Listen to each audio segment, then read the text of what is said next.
Hello everyone, I am Mano Scaling, and I am here to help you today. I know you use this video to fall asleep, so before that, please like the video and subscribe to the channel, and also tell me where you are from and what time you are watching. Now get comfortable and relax.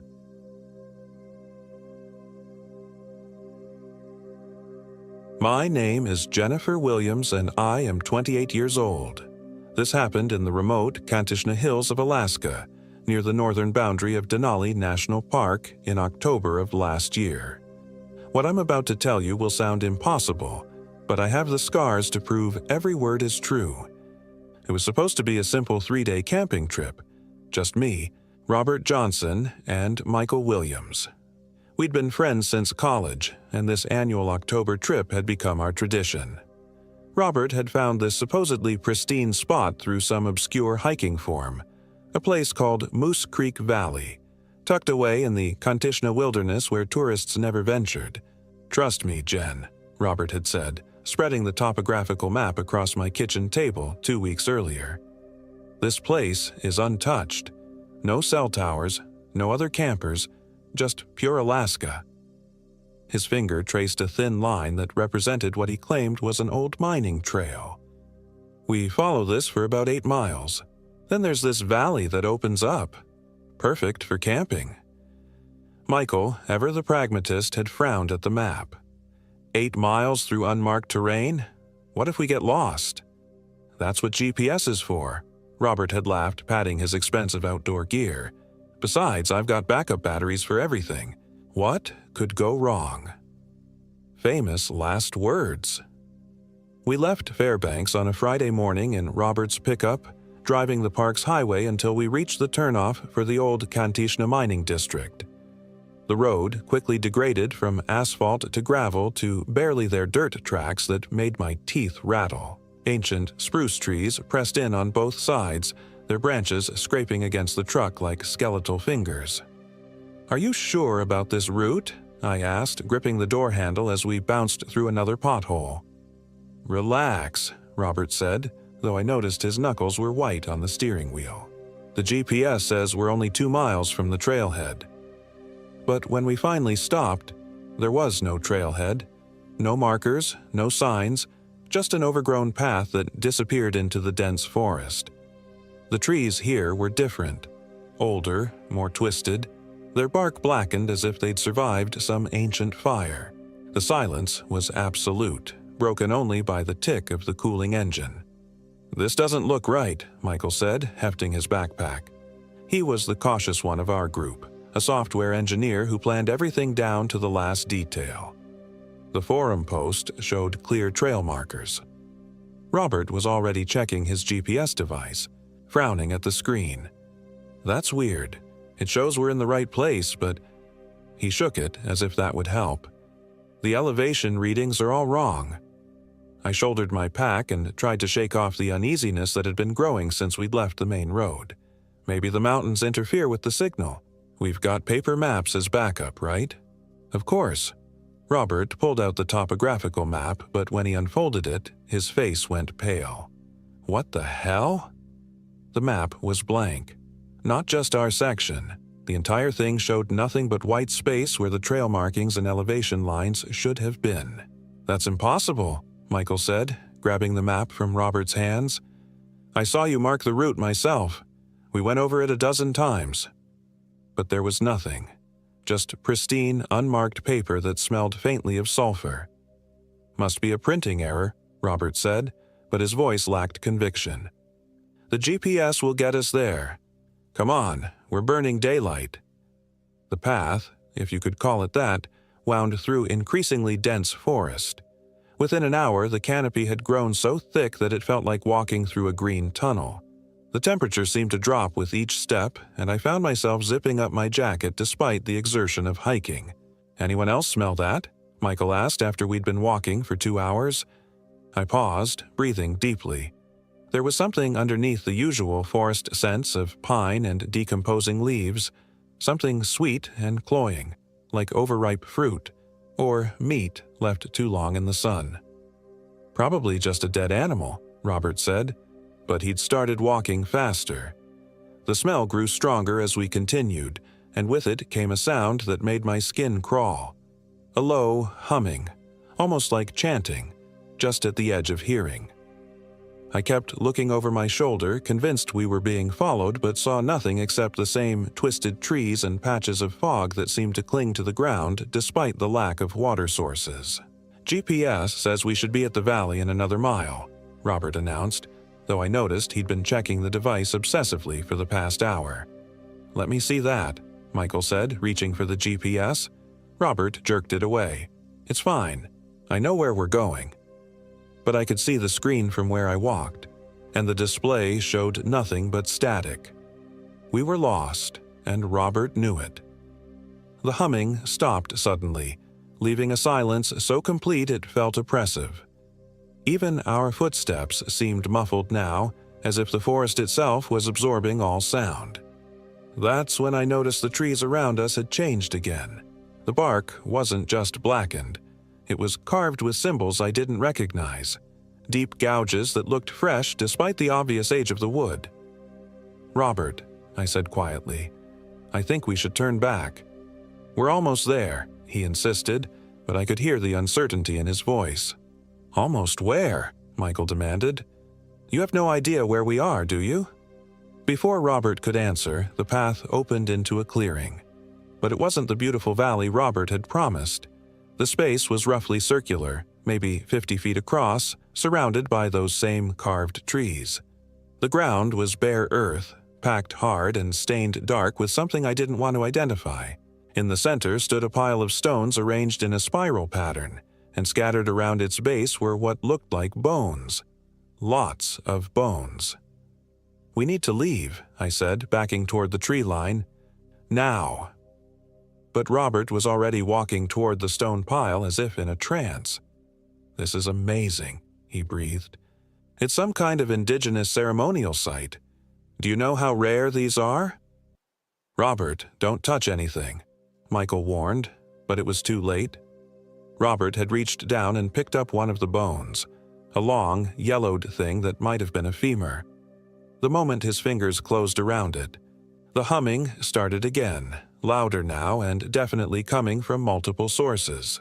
The sound seemed to emanate from the trees themselves, a vibration that I felt in my chest. "Put it down," I whispered, but Robert was staring at the bone with a strange expression, his eyes unfocused. The humming rose to a crescendo, then stopped. In the sudden silence, Robert blinked and looked around as if seeing the clearing for the first time. "What is this place?" he asked, but his voice sounded different, flatter, somehow empty. "You tell us," Michael said. "You're the one who brought us here." Robert looked genuinely confused. I don't remember." He was still holding the bone, and I noticed his grip had tightened until his knuckles showed white. "We need to set up camp somewhere else," I said firmly. "This place feels wrong." "No." Robert's response was immediate and sharp. "We're staying here tonight. This is perfect." "Perfect for what?" Michael asked, but Robert had already started unpacking his gear. Against every instinct I had, we ended up setting up our tents in that cursed clearing. Robert insisted it was the only flat ground for miles, and with darkness approaching, we didn't have much choice. But I made sure to pitch my tent as far from the stone pile as possible, and I noticed Michael did the same. As the sun set behind the twisted trees, the temperature plummeted. By the time we had our fire going, our breath was visible in white puffs. The flames kept guttering and changing color, blue to green to an unsettling purple, no matter how carefully we arranged the wood. "This is the driest deadfall I've ever seen," Michael muttered, trying to coax a steady flame. "It should burn clean." But it didn't. The fire hissed and popped, throwing sparks that died before hitting the ground. And the light it cast was wrong, creating shadows that moved independently of our bodies. Robert sat across from us, staring into the flames with that same empty expression.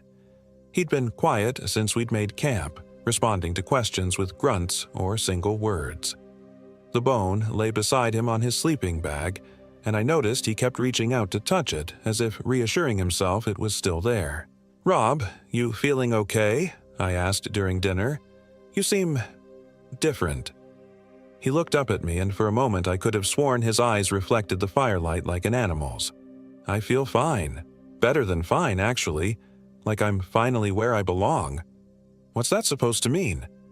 "Nothing," he said quickly. But he'd started smiling. A wide, too bright grin that didn't reach his eyes. "Just happy to be here with my best friends." Michael and I exchanged glances. Robert was acting like someone doing a bad impression of himself, hitting all the right notes but missing the melody entirely. "Maybe we should head back tomorrow," Michael suggested. "This whole trip feels off." "No," Robert said, and his voice carried an edge I'd never heard before. "We're not leaving. Not yet." "Why not?" Robert's smile widened impossibly. "Because the hunt hasn't started yet." Neither Michael nor I knew what to say to that. We finished dinner in uncomfortable silence, and when it came time for bed, I made sure my tent zipper was securely fastened. The last thing I saw before closing my eyes was Robert, still sitting by the dying fire, stroking that bone and humming, the same wordless tune we'd heard in the forest. I woke to the sound of my tent zipper being slowly opened. The soft zip of the teeth separating seemed unnaturally loud in the absolute silence of the forest night. I lay perfectly still, my heart hammering against my ribs as cold air flowed into my sleeping bag. Through slitted eyes, I could see a dark silhouette crouched at the entrance to my tent. "Jennifer," a voice whispered, and it took me a moment to recognize it as Robert's, but it sounded wrong, too deep, with an odd echo. "Are you awake?" I kept my breathing steady and didn't respond. The figure remained motionless for what felt like hours but was probably only minutes. Then, without another word, it withdrew, and I heard the soft sound of footsteps moving away. I waited until my heart rate had somewhat returned to normal before carefully unzipping my tent just enough to peer out. The clearing was lit by a full moon that I could have sworn had been a crescent when we'd gone to sleep. Robert's tent was empty, its entrance gaping open like a mouth. Michael's tent looked undisturbed, and I could hear his soft snoring from inside. Where was Robert? I pulled on my boots and jacket and crept out into the clearing. The fire had died to cold ashes, and the stone pile cast a long shadow across the packed earth. The bone Robert had found was gone. "Robert," I called softly, but got no response. I was about to wake Michael when I heard it, that humming again, coming from somewhere in the trees. But this time I could make out words, or something like words, in a language I didn't recognize. The sound was moving, circling the clearing, and I realized with growing horror that there were multiple voices now. A branch snapped behind me, and I spun around to see Robert stepping out of the tree line. He was naked from the waist up despite the freezing temperature, and his skin was covered in what looked like mud or ash arranged in intricate patterns. The bone was clutched in his right hand, and his left hand was dripping with something dark. "You shouldn't be awake," he said in that wrong voice. "Robert, what the hell are you doing? You're going to freeze to death." He tilted his head like a curious animal. "Cold doesn't bother me anymore. Nothing bothers me anymore." He took a step closer, and I could see his eyes clearly in the moonlight. They were completely black, no whites or pupils visible. I understand now. What this place is, what it wants. "What are you talking about?" "It's hungry, Jennifer. It's been hungry for so long, and I'm going to feed it." I backed toward Michael's tent, but Robert moved faster than should have been possible, blocking my path. Up close, I could see that the dark substance on his hands wasn't mud. It was blood, and it was still warm enough to steam in the cold air. "Where did that blood come from?" I whispered. Robert's impossible smile returned.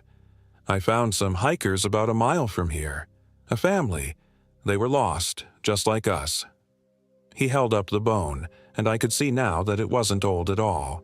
The marrow was still red. The father put up quite a fight, but the hunger made me strong. I opened my mouth to scream for Michael, but Robert was suddenly behind me. One blood-slick hand clamped over my mouth, the other pressing the sharp end of the bone against my throat. "Shh," He breathed in my ear, and his breath was cold as winter air. "You'll wake our friend, and I want him to sleep until it's time." Time for what? I tried to struggle, but Robert's grip was like iron. He was impossibly strong now, and when I looked down at his arms, I could see the muscles writhing under his skin like snakes. "I'm going to let go now," he whispered, "and you're going to be very quiet.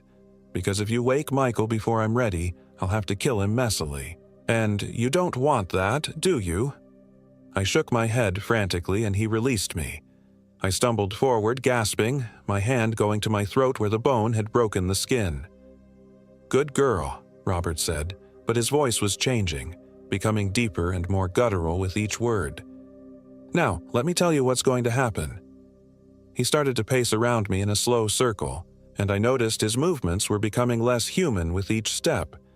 His spine was curving, his arms lengthening, and when he opened his mouth to speak, I could see that his teeth had become pointed. "This place," he said, gesturing at the clearing, "is a feeding ground. Has been for centuries. The local tribes knew to avoid it, but eventually the hunger got so strong it started calling to people, luring them in." He paused directly in front of me, and I could see that his fingers had stretched into claws. "It called to me through that forum post. Made me see things that weren't there, believe things that weren't true. You're sick," I managed to whisper. "This isn't real. You need help." Robert, or the thing that had been Robert, laughed, a sound like breaking glass. "Oh, it's real, and I'm not sick. I'm becoming what I was always meant to be." He held up his hands, admiring the transformation. "The hunger doesn't just want to feed, Jennifer. It wants to spread. And I'm going to help it." Behind us, I heard the soft sound of a tent zipper, and my heart sank as Michael's sleepy voice called out, "Jen, everything okay out there?" Robert's head snapped around with inhuman speed. "Perfect timing," he growled. Michael stepped out of his tent, rubbing his eyes. "What are you guys doing up so—" He stopped mid-sentence when he saw Robert's transformed state. "What the fuck?" "Run!" I screamed, but it was too late. Robert moved like a predator, covering the distance to Michael in a single bound. They went down together in a tangle of limbs, and I heard Michael scream, a sound of pure terror that cut through the night air. I ran. Behind me, Michael's screams rose in pitch, then cut off abruptly. I crashed through the tree line without looking back, branches tearing at my clothes and skin. The humming had started up again, louder now, and it seemed to be coming from every direction. I ran blindly through the twisted forest, my flashlight beam dancing wildly as I stumbled over roots and crashed through undergrowth. The trees seemed to move in my peripheral vision, shifting and rearranging themselves to block my path. More than once I found myself running toward what looked like an opening, only to slam into a wall of branches that hadn't been there seconds before. The humming was inside my head now, a constant droning that made it hard to think. And underneath it, I could hear something else. Footsteps, keeping pace with me through the forest. But when I turned my light toward the sound, there was nothing there except more trees and that ever-present fog. I don't know how long I ran. Time seemed to have no meaning in that place. My phone was dead, the screen completely black despite having been fully charged when we'd started the hike. My watch had stopped at 3:33 a.m., though I had no idea if that was the actual time. Eventually, exhaustion forced me to stop. I leaned against a tree, gasping for breath, and tried to get my bearings. But every direction looked the same. Endless rows of those twisted, carved trees disappearing into darkness. That's when I heard Michael calling my name. "Jennifer." His voice echoed through the forest, sounding perfectly normal. "Jennifer, where are you? Robert's hurt." I pressed myself closer to the tree, my hand over my mouth to muffle my breathing. It sounded like Michael, but I'd seen what had happened to him. I'd heard his screams. "Jen, please." The voice was closer now, and definitely Michael's. I got away, but Robert's bleeding really bad. I need help. Part of me wanted to believe it. Wanted to think that somehow Michael had escaped and that what I'd seen was just the product of exhaustion and stress. but I remembered Robert's transformation, those black eyes and razor teeth, and I stayed hidden. The footsteps stopped directly in front of my hiding place. "I know you're there, Jennifer." Michael's voice had changed, becoming flat and emotionless, the same way Robert had sounded earlier. "I can smell your fear." I held my breath and closed my eyes, praying he would move on. "The hunger is patient," he continued conversationally. "It's waited so long already. What's a few more hours?" A pause. "But I'm not as patient as it is." Something grabbed my ankle and yanked me out from behind the tree. I found myself face to face with Michael, or what had been Michael. Like Robert, his eyes were now completely black, and his skin had the same pale, waxy quality. But unlike Robert's transformation, Michael's seemed incomplete, as if the thing inside him was still learning how to wear his body. "There you are," he said, tilting his head at an unnatural angle. "We've been looking everywhere for you." "We?" Michael's smile was Robert's smile. Too wide, too bright. "Oh yes, Robert's still here. We're both here. And soon you'll be here too." I tried to run again, but Michael's grip on my ankle was unbreakable. He dragged me through the forest like I weighed nothing, my fingers scrabbling uselessly at the ground as I tried to find purchase. We emerged back into the clearing, and I saw that things had changed. The stone pile was larger now, built up with what looked like fresh bones. The ground around it was soaked with dark stains, and the air was thick with the smell of copper and decay. Robert was waiting for us, but his transformation was complete now. He stood nearly 8 feet tall, his limbs elongated and twisted, his skin stretched tight over a frame that was no longer entirely human. When he opened his mouth, I could see rows of needle-sharp teeth that went back far deeper than any human throat. "Welcome back," he said in a voice like grinding stone. "We saved the best part for you." Michael, the thing wearing Michael's face, dragged me to the center of the clearing and forced me to my knees beside the bone pile. Up close, I could see that some of the bones were definitely human, while others belonged to animals I couldn't identify. All of them had been cracked open, the marrow long since consumed. "The hunger has rules," Robert explained, circling me slowly. "It takes one, changes one, leaves one to spread the word, to bring more food." He stopped in front of me and I could see my own reflection in his black eyes. "Guess which one you are?" I thought about my friends, my real friends, not these hollow shells, and felt a surge of rage that cut through my terror. "Go to hell," Robert laughed. "Hell? Oh, Jennifer, this is so much worse than hell." He reached down and picked up a fresh bone from the pile, one that still had meat clinging to it. I recognized the torn fabric wrapped around it as part of Michael's hiking jacket. "The beautiful thing about the hunger," Robert continued, bringing the bone closer to my face, "is that it doesn't just consume, it preserves. Michael is still in there, still aware. He can feel everything I do with his body, but he can't control it, can't even scream." The thing that had been Robert leaned down until its face was inches from mine. "And soon, you'll get to experience the same thing." The Michael thing knelt beside me and gripped my arm with fingers that had grown into claws. "It doesn't hurt much," he said in Michael's voice. "Just a little bite, and then the hunger takes over. You'll understand everything then." I closed my eyes and waited for the end. But instead of teeth, I felt something else, a small, sharp object being pressed into my palm. I opened my eyes and saw that the Michael thing was looking directly at me, and for just a moment his eyes weren't black anymore. They were brown, human, and filled with desperate anguish. "Run," he mouthed silently, and then his eyes went black again and he released my arm. I looked down at what he'd given me, a small, sharp piece of stone from the pile. Without thinking, I drove it upward into the Michael thing's throat.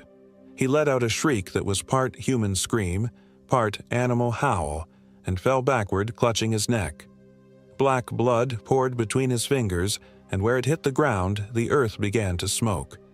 Robert roared and lunged for me, but I was already moving. I rolled away from the bone pile and came up running, clutching the bloody stone fragment. Behind me, I could hear both creatures giving chase, their inhuman voices raised in fury. But something had changed. The forest that had seemed like an infinite maze before now had clear paths. I could see the way out, as if the Michael Thing's sacrifice had broken some kind of spell. The humming had stopped, and even the carved symbols on the trees seemed less oppressive. I ran harder than I ever had in my life, fueled by desperation and the knowledge that my friends, what was left of them, were counting on me to escape. The creatures behind me were fast, but they seemed to be weakening as I got farther from the clearing. The first pale light of dawn was filtering through the trees when I finally saw the dirt road where we'd left Robert's truck. The keys were still in the ignition, and the engine turned over on the first try. As I drove away, I could see two figures standing at the edge of the forest in my rearview mirror, watching me go. I didn't stop until I reached the police station in Fairbanks. The officers listened to my story with professional skepticism, filing it under exposure and exhaustion. They organized a search party, but when they reached the coordinates I gave them, they found nothing. No clearing, no stone pile, no bodies. Just pristine wilderness that showed no signs of human passage. The official report stated that Robert Johnson and Michael Williams had become separated from their hiking companion during a camping trip and were presumed dead due to exposure. Their bodies were never found. But I know the truth. They're still out there, in that clearing that exists between the lines on the map. Still hungry, still hunting, still waiting for the next group of hikers who'll be lured in by a forum post about an untouched camping spot in the Kantishna Hills. Sometimes, late at night, I get messages on social media from accounts with Robert's and Michael's names. Just photos, usually, images of other hikers they've encountered, other families who thought they were taking a simple camping trip.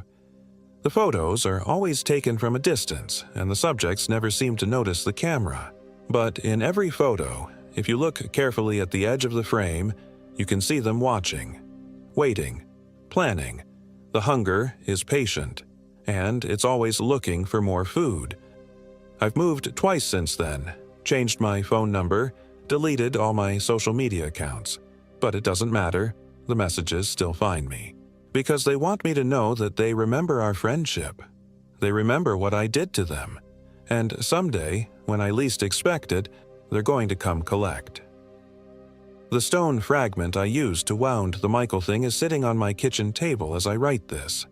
I've tried to throw it away dozens of times, but it always comes back. Sometimes I wake up to find it on my pillow, still warm with that black blood that never quite dries. It's a reminder, a promise. The hunger is patient, but it never forgets.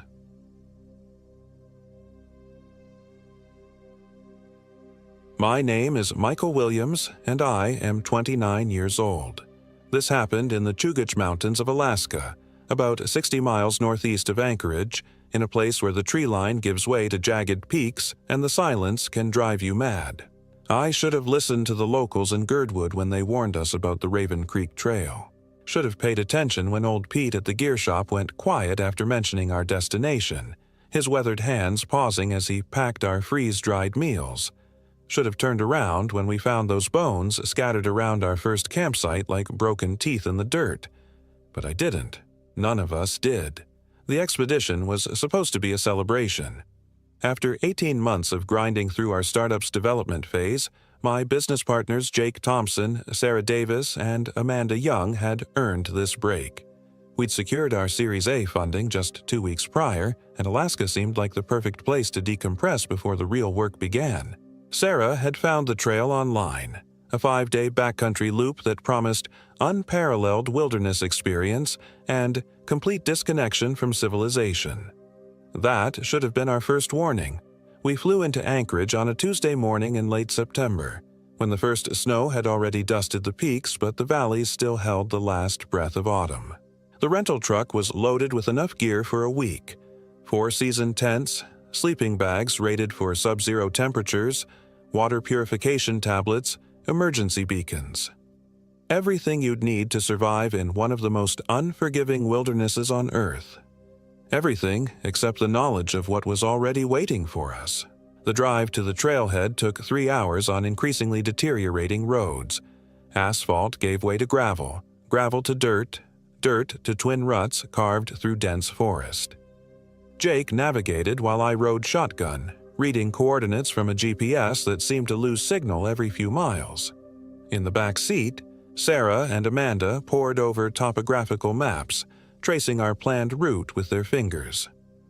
"Look at this," Sarah said, her voice carrying that excited edge it got whenever she discovered something new. "According to these elevation markers, we'll hit tree line by day 2. The views should be incredible." Amanda, ever the pragmatist, frowned at the contour lines. "These switchbacks look brutal. We're talking about gaining 3,000 feet in less than 4 miles.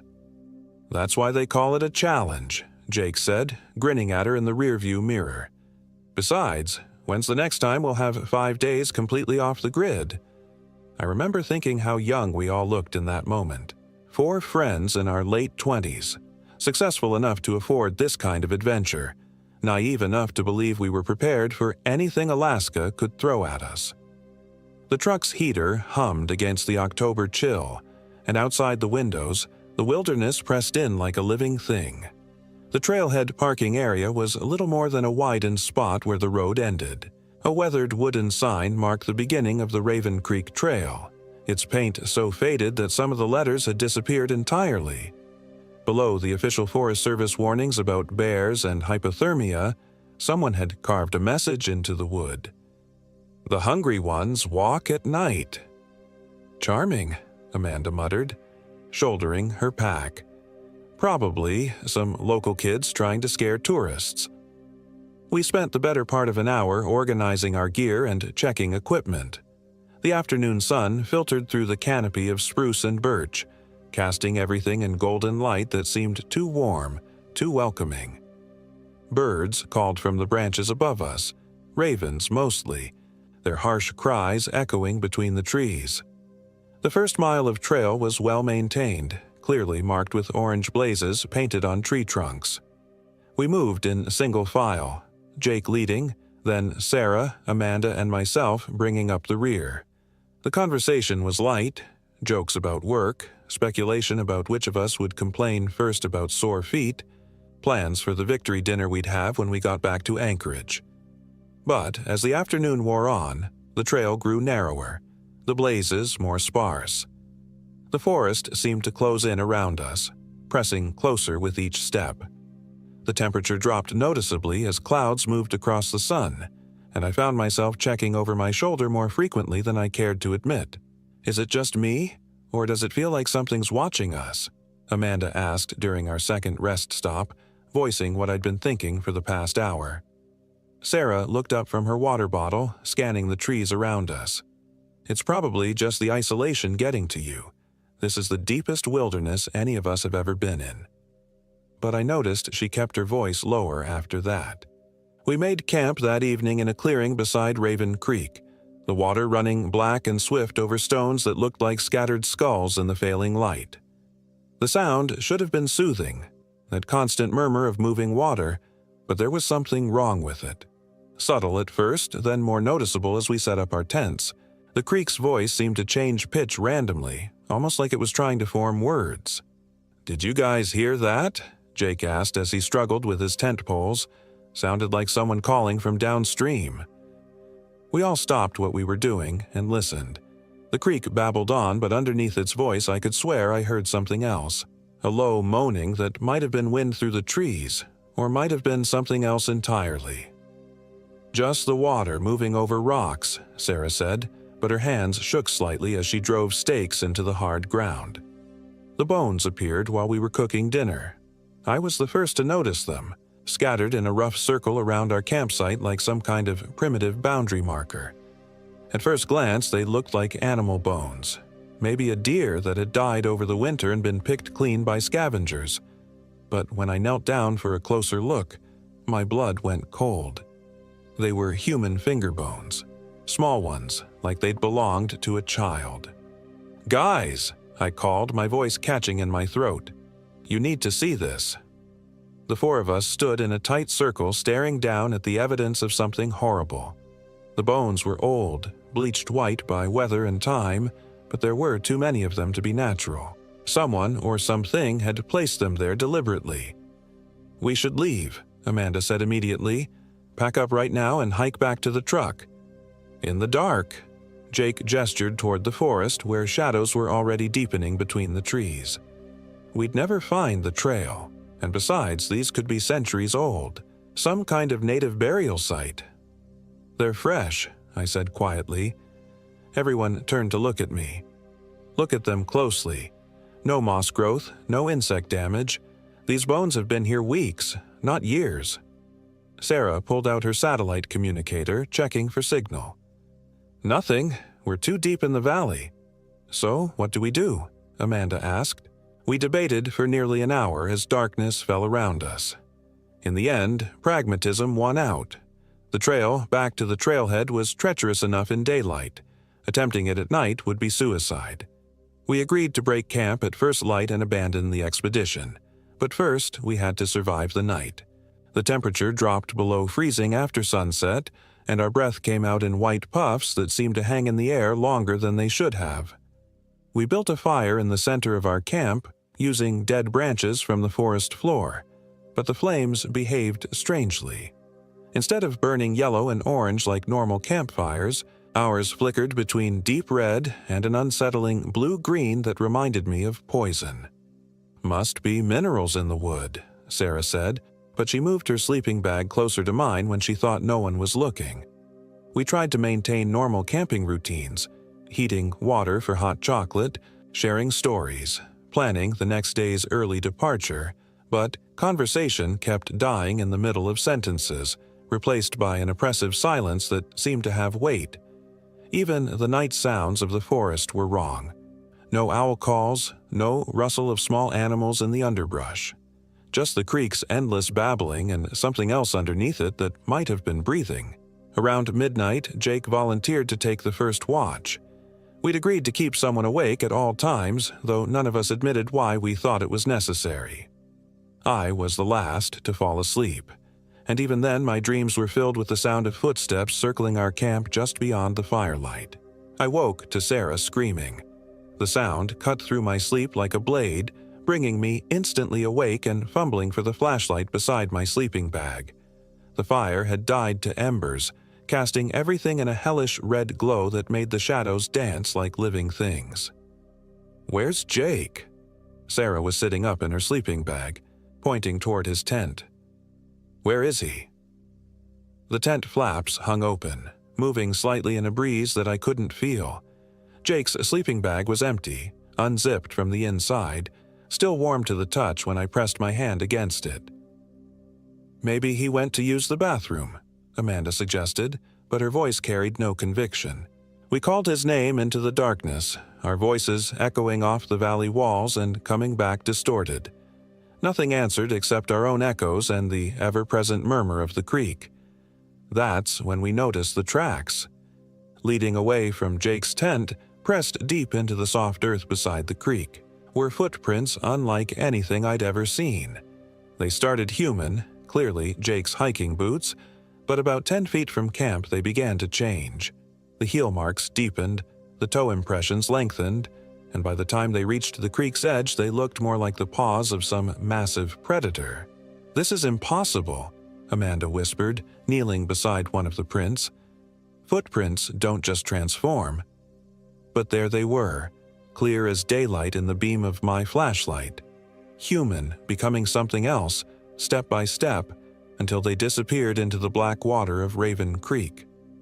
We spent the next hour searching the immediate area, calling Jake's name until our voices were hoarse. The forest swallowed our words without echo, giving nothing back but silence and the feeling of invisible eyes watching from the darkness between the trees.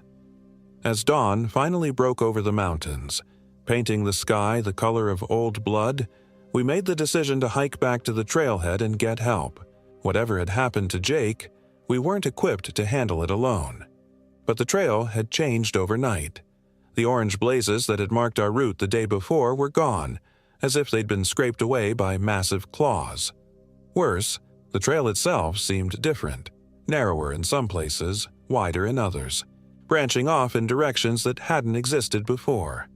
My GPS unit showed nothing but static, and our topographic maps no longer matched the terrain around us. "This doesn't make sense," Sarah said, turning her map in circles as if trying to make it align with reality. "According to this, there should be a ridge directly north of camp. But, look." She pointed toward a deep ravine that definitely hadn't been there the day before. We were lost, completely, impossibly lost in a landscape that seemed to shift when we weren't looking directly at it.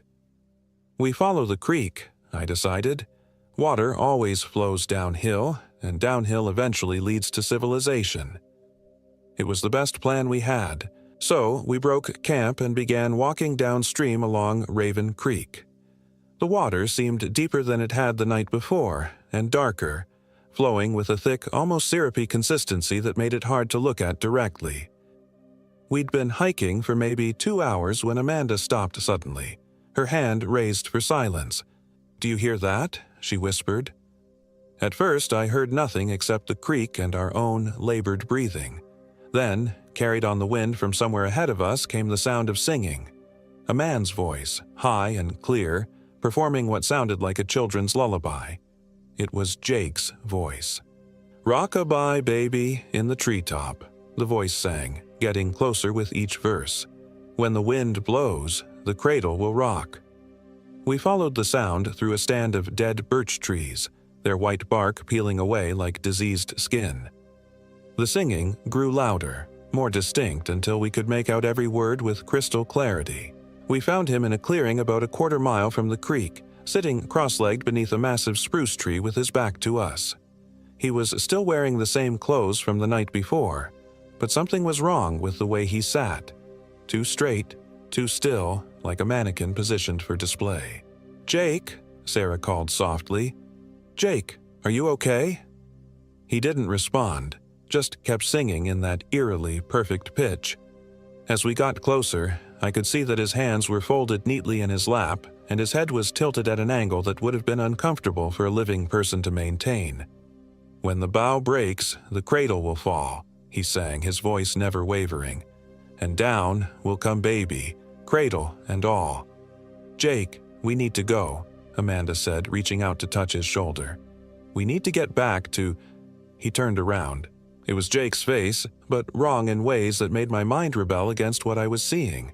His eyes were completely black, like someone had filled the sockets with tar. His mouth stretched too wide when he smiled, revealing teeth that had grown longer and sharper overnight. And his skin.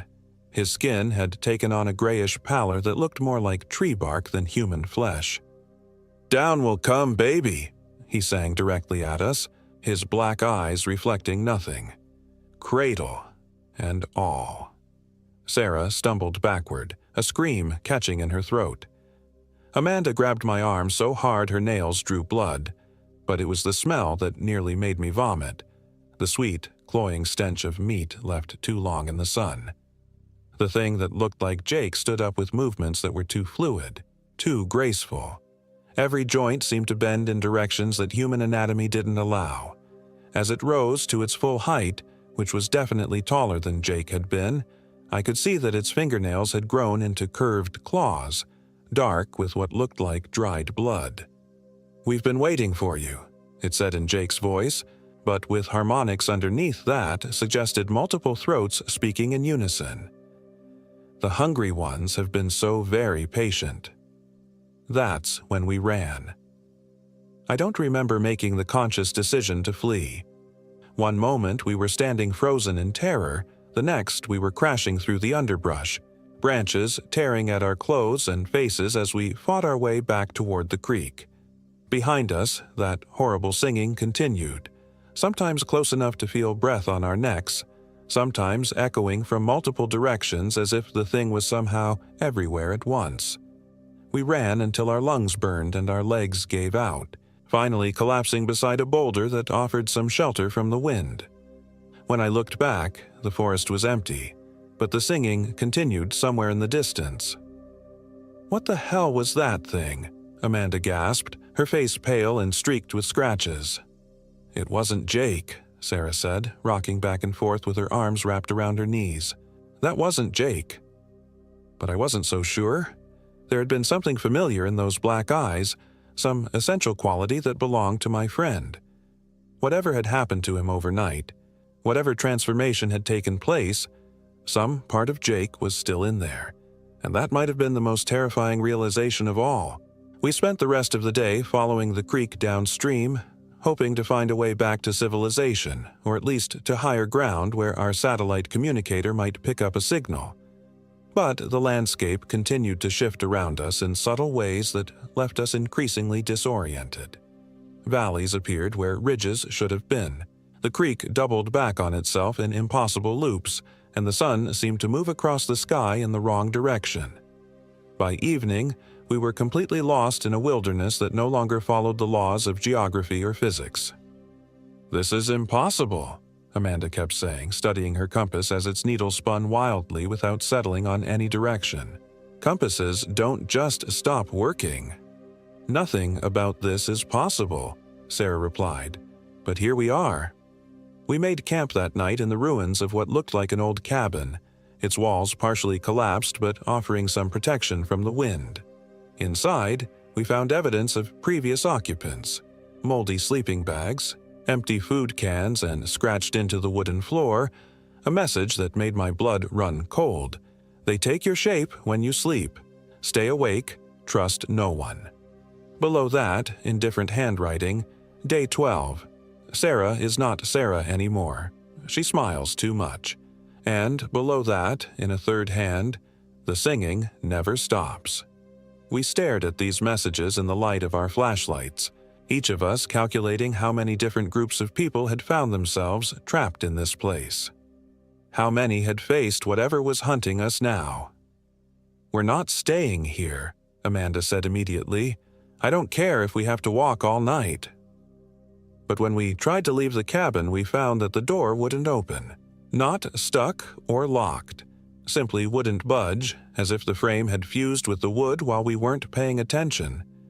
The windows were the same way, sealed tight despite appearing completely normal. We were trapped. "The walls," Sarah said, her voice tight with panic. "Check the walls for another way out." We spent an hour examining every inch of the cabin interior, looking for loose boards or hidden passages.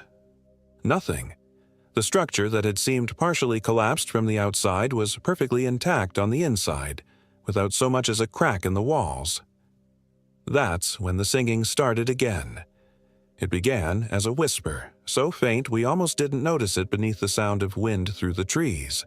But gradually it grew louder, clearer, until we could make out the words of that same children's lullaby echoing from somewhere outside the cabin. "Rock-a-bye baby in the treetop." Sarah pressed her hands over her ears.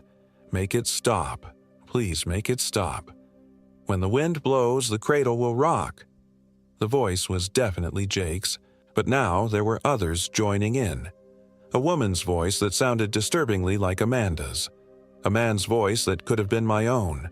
A chorus of familiar voices singing that innocent song with undertones that spoke of hunger and malice. "When the bough breaks, the cradle will fall."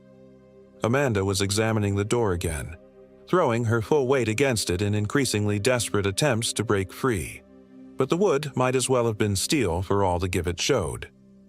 "And down will come baby, cradle and all." The singing stopped. In the sudden silence that followed, we could hear something moving outside the cabin. Footsteps in the dead leaves, but too many of them, and not all moving with human rhythm. Some shuffled, some skipped, some moved with the loping gait of four-legged animals. Then came the scratching, long, slow scrapes down the outside walls like claws or fingernails dragging across the wood. The sound made my teeth ache and raised goosebumps along my arms. It started at one corner of the cabin and moved systematically around the perimeter, as if whatever was out there was testing the structure for weaknesses. "They're looking for a way in," I whispered. The scratching stopped directly outside the wall where we huddled together. For a long moment, everything was quiet except for our ragged breathing and the frantic beating of my heart. Then, something spoke from directly on the other side of the wall, inches from my head. "Michael." It was my own voice, perfectly replicated. "Michael, why won't you let me in?" I felt Amanda's hand tighten on my arm. On my other side, Sarah had gone completely rigid with terror. "I'm so cold out here, Michael. So hungry.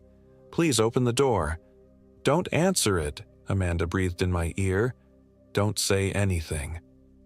"I know you can hear me," my voice continued from outside. "I can smell your fear through the walls, sweet and sharp, like copper pennies."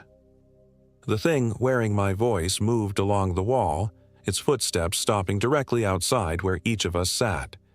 When it reached Sarah's position, it spoke again, but now in her voice. "Sarah, darling, why are you hiding from yourself? Don't you want to come home?" Sarah bit down hard on her hand to keep from screaming. "Amanda," it continued, moving on. "Amanda, sweet Amanda. I have such wonderful things to show you, such beautiful ways to die." This continued for hours. The thing outside, or things because sometimes multiple voices spoke at once, cycled through perfect imitations of our voices, pleading and threatening and promising in turns. They told us about the others who had been trapped here before us, describing in vivid detail how they had been slowly consumed. They spoke of hunger that went beyond simple feeding, of a need to inhabit and corrupt that was as fundamental as breathing. And gradually, as the night wore on, I began to notice changes in my companions. It started with Sarah. Subtle at first, a slight slackening of her facial muscles, a distant look in her eyes as if she was listening to something only she could hear. Then her breathing changed, becoming deeper and more rhythmic, almost like she was falling asleep while sitting upright. "Sarah?" I whispered. "Are you okay?" She turned to look at me, and for just a moment her pupils seemed to dilate until her eyes were almost entirely black. Then she blinked, and they were normal again. "I'm fine," she said, but her voice sounded slightly off. Flatter, like she was reading from a script. Amanda noticed it too. I could see her studying Sarah's face in the dim light of our flashlights, her expression growing more troubled by the minute. The voices outside had gone quiet again, but somehow that was worse than the constant taunting. At least when they were speaking, we knew where they were. "We need to stay awake," I said quietly. "All of us. No matter what." "Why?" Sarah asked, and there was something wrong with the way she tilted her head. Too far to one side, like a bird examining prey. "Because of the message on the floor," Amanda said, never taking her eyes off Sarah. "They take your shape when you sleep." Sarah laughed, but the sound was all wrong. Too high, too long, with harmonics that seemed to come from multiple throats. "Don't be ridiculous," she said. "I'm perfectly fine. Never felt better, actually." That's when I knew we'd lost her. The realization hit me like a physical blow. Whatever was hunting us had found a way inside the cabin, not through walls or doors, but through our exhaustion and fear. It had taken Sarah while she slept sitting up, wearing her face like a mask while something alien moved behind her eyes. "Sarah," I said carefully, "what's my middle name?" She blinked slowly, considering. I don't think you ever told me." "I did, 2 years ago at the company Christmas party. You said it was the most boring middle name you'd ever heard." For a moment, the mask slipped. Sarah's face went completely blank, as if someone had turned off a switch. Then the false smile returned, but now it was too wide, stretching her mouth in ways that looked painful. "Of course I remember," she said. "How could I forget something so important?" But she couldn't give me the answer, because whatever was wearing Sarah's face didn't have access to her memories. It could mimic her appearance, her voice, even some of her mannerisms, but it was fundamentally something else. Amanda had figured it out too. I could see the knowledge in her eyes, along with a grief so profound it was almost overwhelming. We were looking at our friend's face, but Sarah was gone. "What do we do?" Amanda mouthed silently. I didn't have an answer. How do you fight something that can steal the shapes of the people you love? How do you trust anyone when the enemy might be sitting right next to you, wearing a familiar face? The thing that looked like Sarah seemed to sense our growing suspicion. Its smile faltered, and for just a moment I saw something else underneath. Something with too many teeth and eyes like black holes. "You're being paranoid," it said in Sarah's voice. "The stress is getting to you, making you imagine things." "Prove you're Sarah," Amanda said suddenly. "Tell me about the first time we met." The fake Sarah's head tilted again, that unnatural bird-like motion. "College, obviously, first day of freshman year." "Wrong," Amanda said. "We met in high school. You transferred senior year and sat next to me in AP Chemistry." The mask was slipping faster now. Sarah's familiar features seemed to blur and shift in the flashlight beam, as if they were having trouble maintaining cohesion. "I'm tired," it said, its voice taking on strange harmonics. "So very tired. Maybe we should all get some sleep." "No," I said firmly. "Nobody sleeps. Not until dawn." But even as I said it, I felt the weight of exhaustion pressing down on me like a physical force. My eyelids felt heavy, my body demanding rest despite the mortal danger we faced. How long had it been since I'd really slept? How much longer could I fight the growing need to close my eyes? The thing wearing Sarah's face must have sensed my weakening resolve, because its smile grew wider, stretching beyond the boundaries of human anatomy. "Just for a few minutes," it whispered, and now its voice came from all around us, echoing from the walls and ceiling. "Just a little rest. You've earned it." I bit down hard on my tongue, using the pain to shock myself back to alertness. Beside me, Amanda was doing the same thing, her nails digging into her palms hard enough to draw blood. But the false Sarah was changing, its stolen features melting and reforming into something that had never been human. Its skin took on that same bark-like texture I'd seen on the thing that had once been Jake.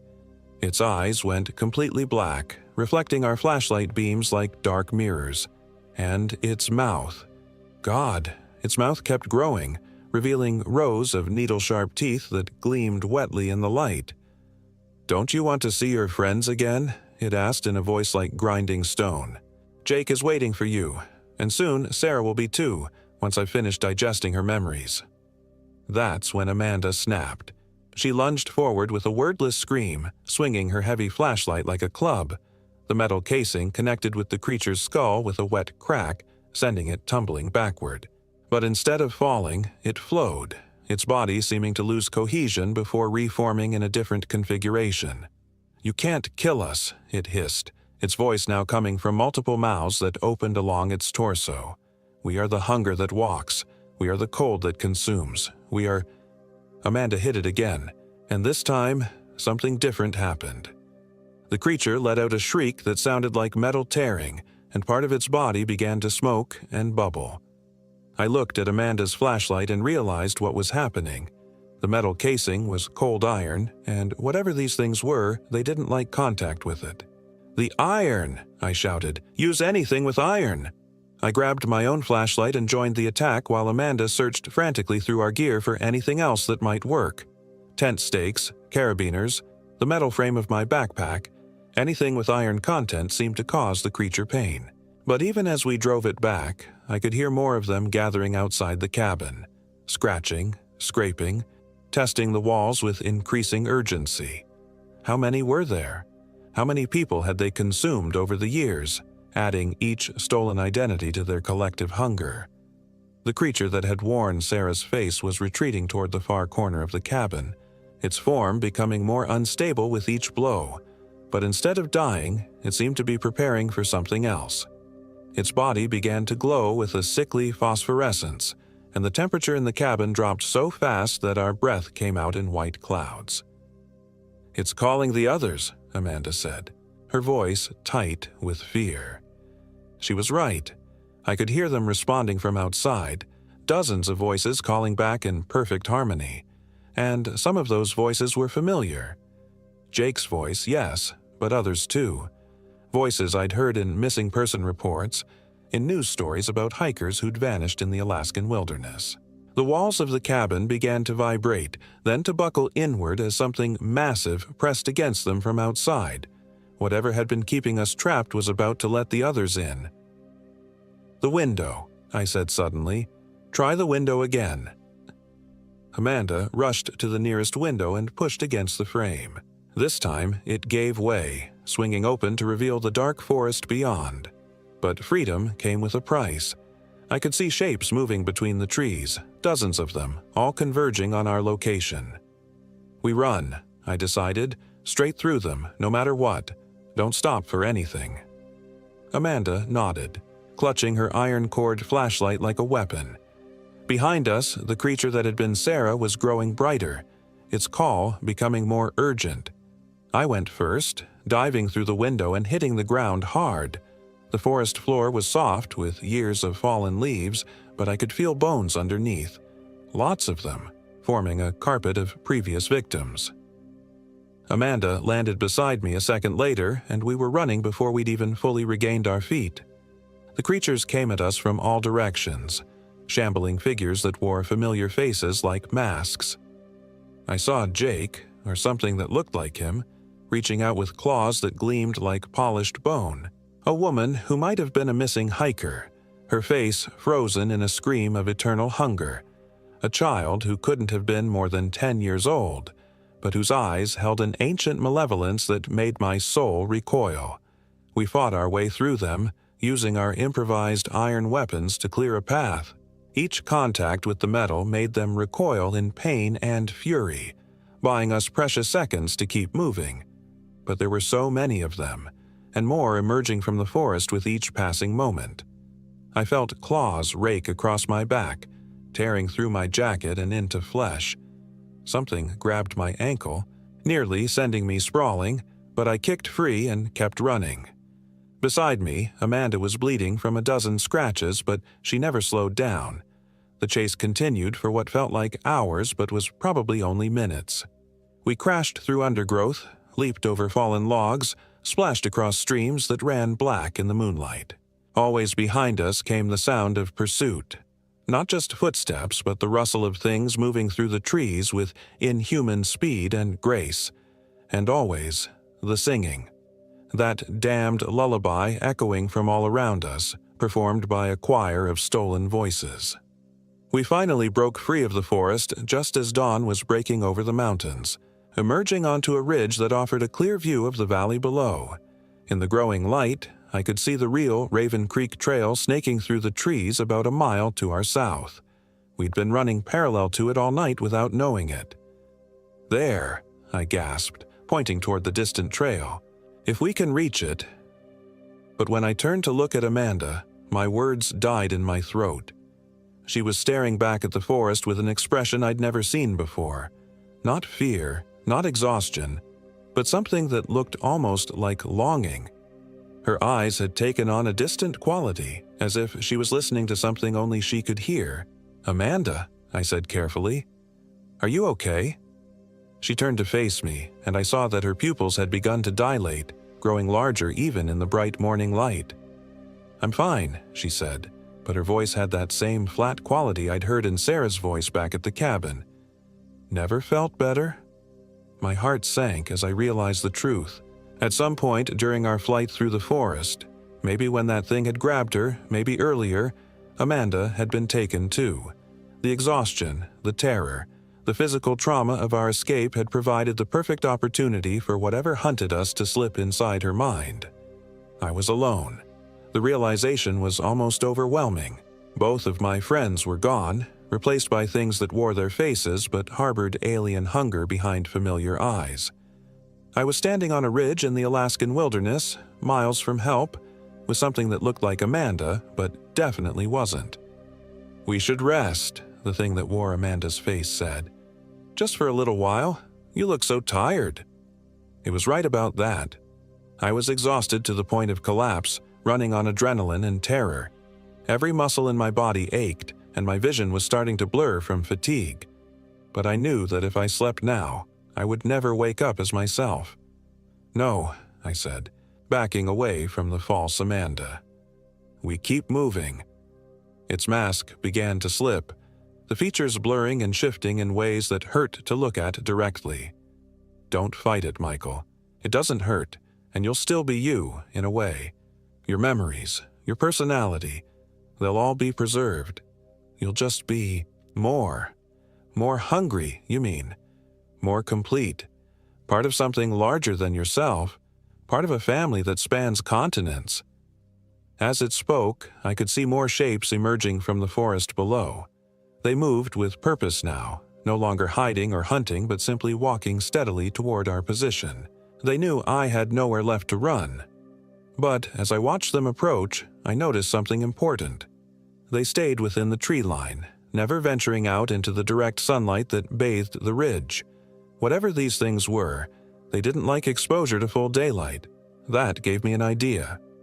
I still had my satellite communicator, though it had shown no signal for days. But we were on high ground now, with clear views in all directions. If it was ever going to work, this would be the place. I pulled the device from my pack, praying to whatever gods might be listening in this cursed place. The screen flickered to life, and for the first time in days, I saw a signal indicator. Weak, but present. The thing wearing Amanda's face realized what I was doing and lunged forward with inhuman speed. But I was already moving, dancing away from its grasping claws while frantically typing an emergency message. "Trapped Chugach Mountains, Raven Creek Trail, coordinates 61.2381, 149.4949, send help. Wendigo creatures consumed friends, dawn, light keeps them back. Michael Williams." I hit send just as false Amanda's claws raked across my shoulder, sending the communicator tumbling down the rocky slope. But the message indicator showed green. It had gone through. The creature that had been my friend let out a shriek of rage and frustration. Around the perimeter of the ridge, the other things began moving faster, testing the boundaries of shadow and light. "You've only delayed the inevitable," it hissed. "Help won't arrive for hours, and you can't stay awake forever. Sooner or later you'll sleep, and then you'll be ours." It was right, and we both knew it.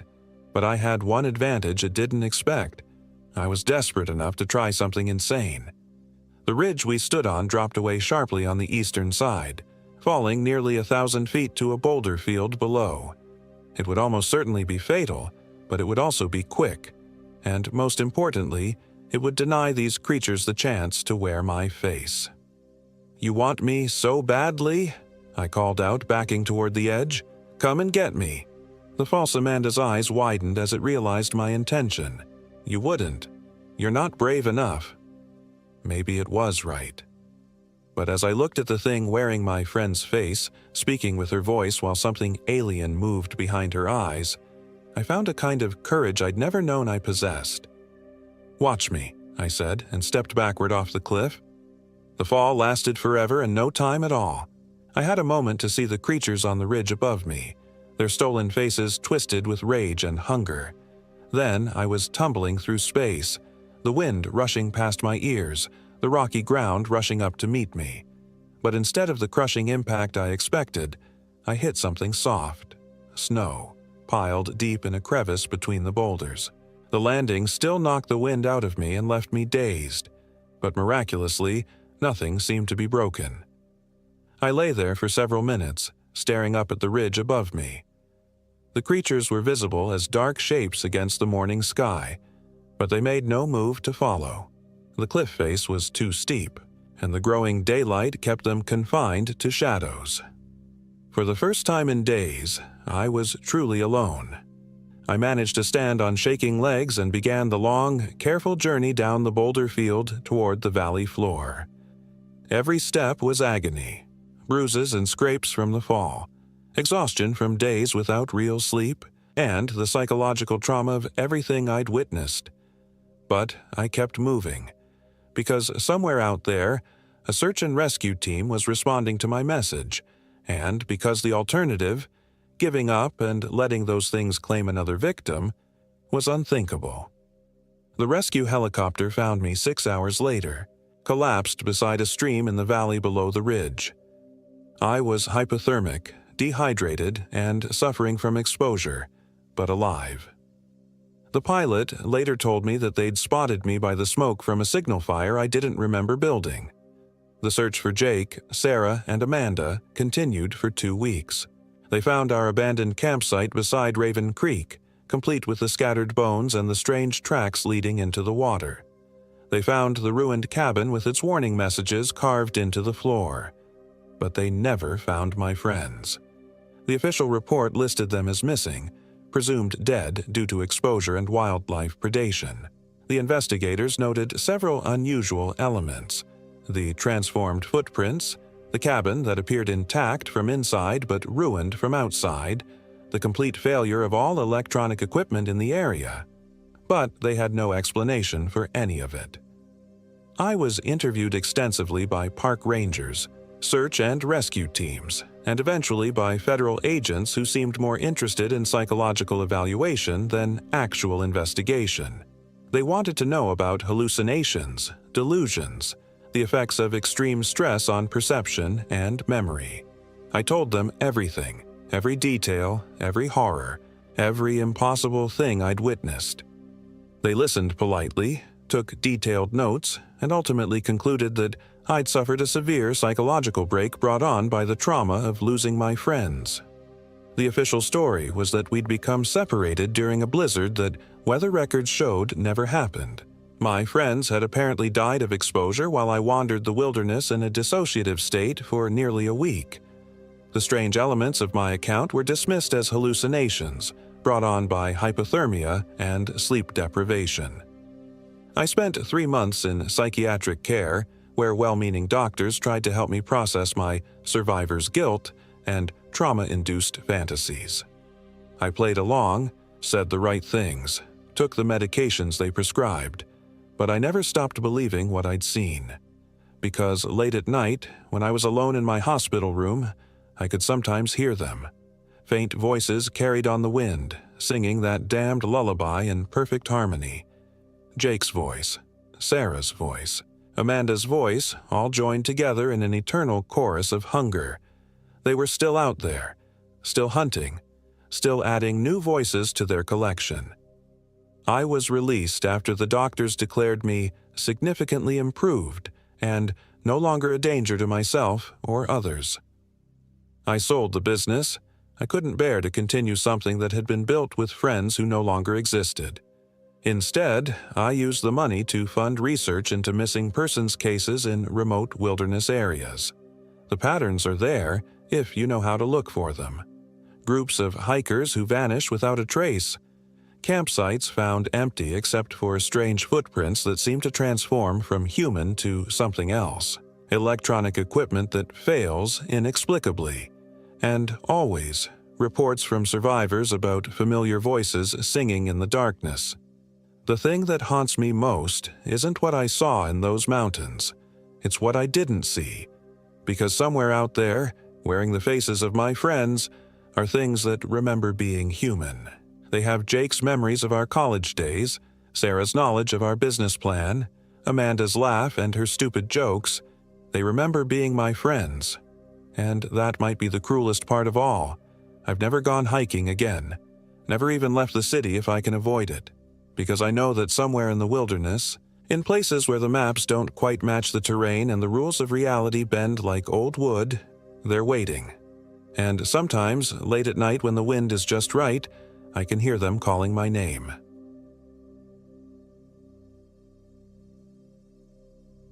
My name is Michael Williams, and I am 28 years old.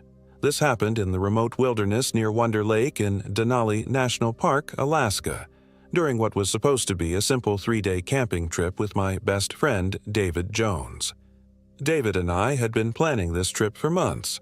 We'd met in college, bonded over our shared love of the outdoors, and had been hiking together for nearly 6 years. He was the cautious one, always triple-checking our gear, studying topographical maps until his eyes went bloodshot, researching weather patterns weeks in advance. I was more spontaneous, the one who'd suggest we take the unmarked trail or camp somewhere off the beaten path. Together, we made a good team. The plan was straightforward. Fly into Fairbanks, rent a car, drive to the Denali area, and backpack into the wilderness around Wonder Lake. It was late September, which meant we'd have about 10 hours of daylight and temperatures hovering around freezing at night.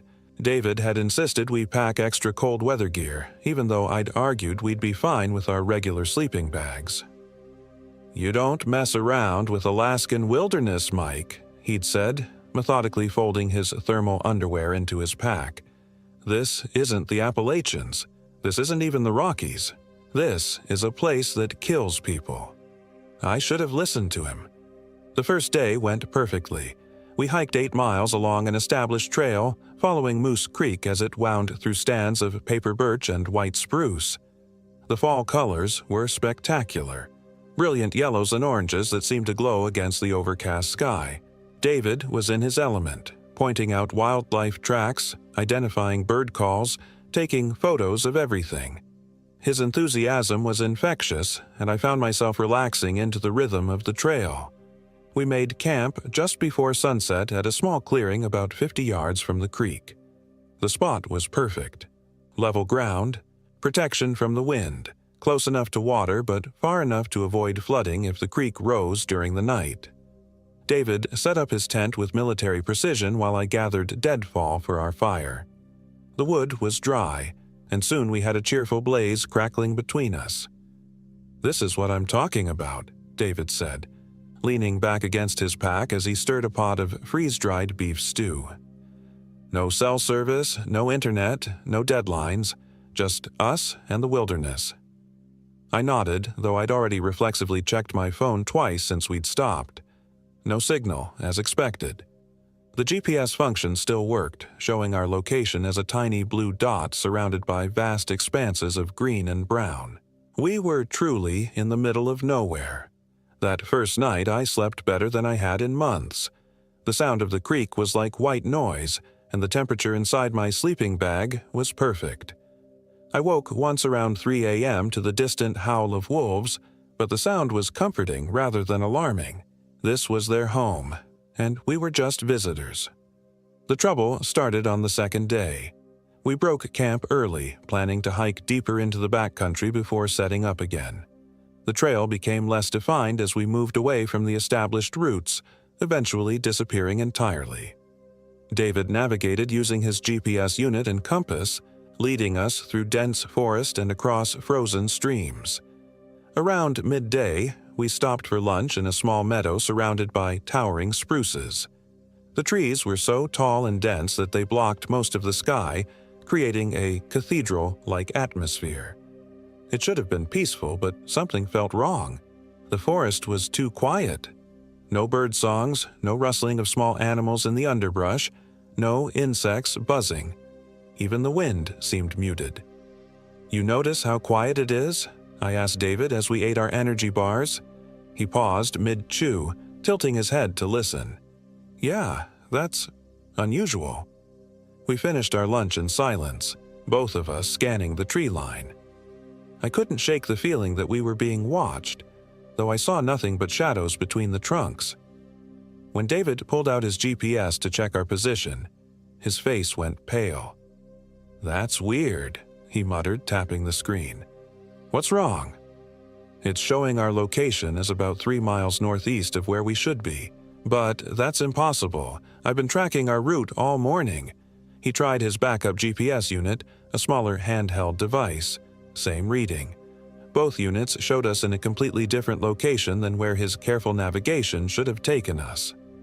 "Technology glitches," I said, trying to sound confident. "Happens all the time in remote areas. We'll just backtrack to the last known landmark and recalibrate." But as we started walking, I realized we couldn't identify any landmarks. The forest around us looked identical in every direction. The same tall spruces, the same undergrowth, the same filtered light. We'd been so focused on following the GPS that neither of us had been paying attention to visual navigation markers. "Mike," David said after we'd been walking for an hour, "I think we're lost." The word hung in the air between us like a curse. Lost. In the Alaskan wilderness. With winter approaching and no cell service, David pulled out his paper map, spreading it on a fallen log. We spent the next hour trying to triangulate our position using compass bearings and topographical features, but nothing lined up. The forest we were in didn't seem to match anything on the map. "This doesn't make sense," David said, his voice tight with frustration. "We've only been hiking for a day and a half. We can't be this far off course." As afternoon faded into evening, we made the decision to camp where we were and try to figure things out in the morning. David found a small clearing, though it was barely large enough for our 2 tents. The trees pressed in on all sides, their branches intertwining overhead like gnarled fingers. I gathered wood for a fire while David set up camp. The deadfall was scarce and mostly damp, making it difficult to get a good blaze going. When I finally managed to coax some flames from the wet wood, the fire seemed wrong somehow. The flames flickered strangely, occasionally shifting from orange to blue-green before returning to normal. I assumed it was minerals in the wood or my imagination playing tricks on me. Dinner was a subdued affair. David kept checking and rechecking his GPS units, muttering about magnetic interference and satellite positioning errors. I tried to lighten the mood with jokes, but my heart wasn't in it. The oppressive silence of the forest was getting to both of us. "At least the weather's holding," I said, glancing up at the small patch of sky visible through the canopy. Dark clouds were rolling in from the west and I could smell snow in the air. David noticed my expression and followed my gaze upward. "Shit," he said quietly. "We need to find our way out of here tomorrow. If we get snowed in..." He didn't finish the sentence, but he didn't need to. We both knew the statistics about people who got lost in the Alaskan wilderness.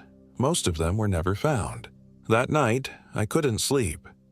Every sound seemed amplified in the darkness. The creaking of tree branches, the distant crack of settling wood, the occasional thump of something moving through the underbrush. Around midnight, I heard footsteps circling our camp.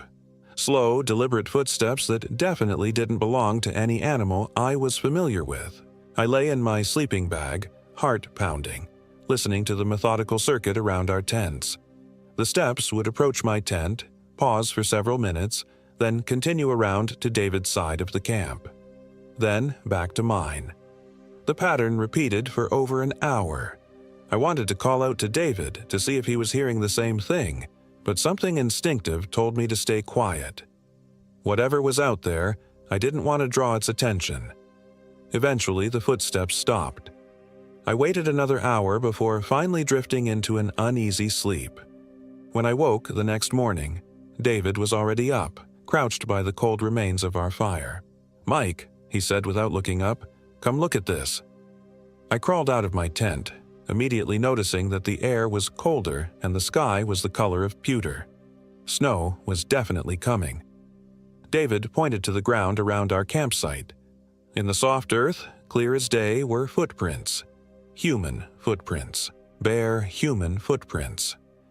"They go all the way around the camp," David said, his voice barely above a whisper. "Multiple circuits. But look at this."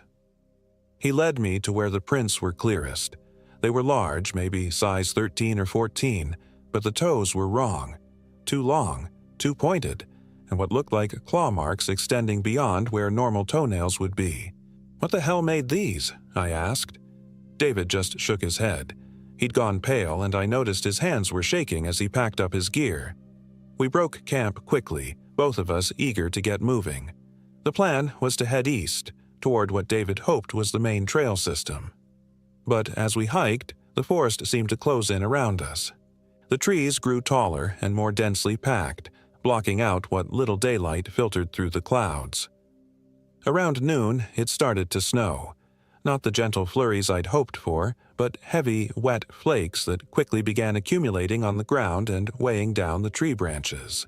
Our pace slowed as the trail, if you could call the barely perceptible path we were following a trail, became slippery and treacherous.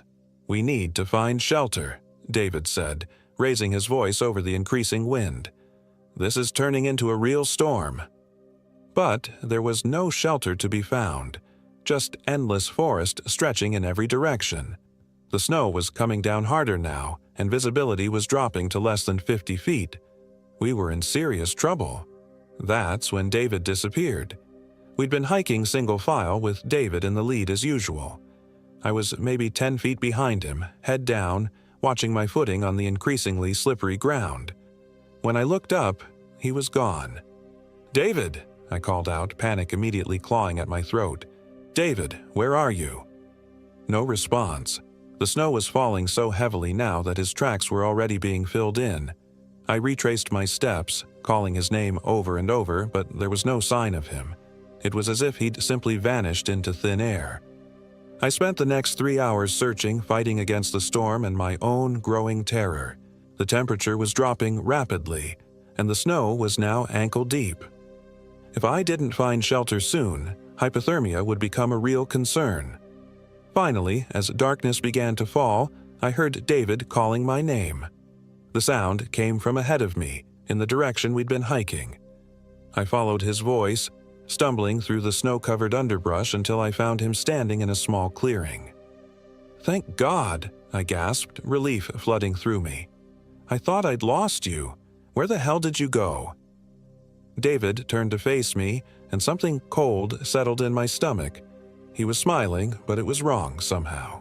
Too wide, too fixed, like someone had told him to smile and he was concentrating very hard on getting it right. "I got turned around in the snow," he said, but his voice sounded strange. Flat, emotionless. "I've been looking for you." "Are you okay? You look—" I trailed off, not sure how to articulate what was bothering me. "I'm fine," he said, still wearing that unsettling smile. "We should make camp. The storm is getting worse." I wanted to argue, to suggest we keep moving until we found better shelter, but David was already dropping his pack and pulling out his tent. Something about his movements seemed off, too jerky, like a marionette being controlled by an inexperienced puppeteer.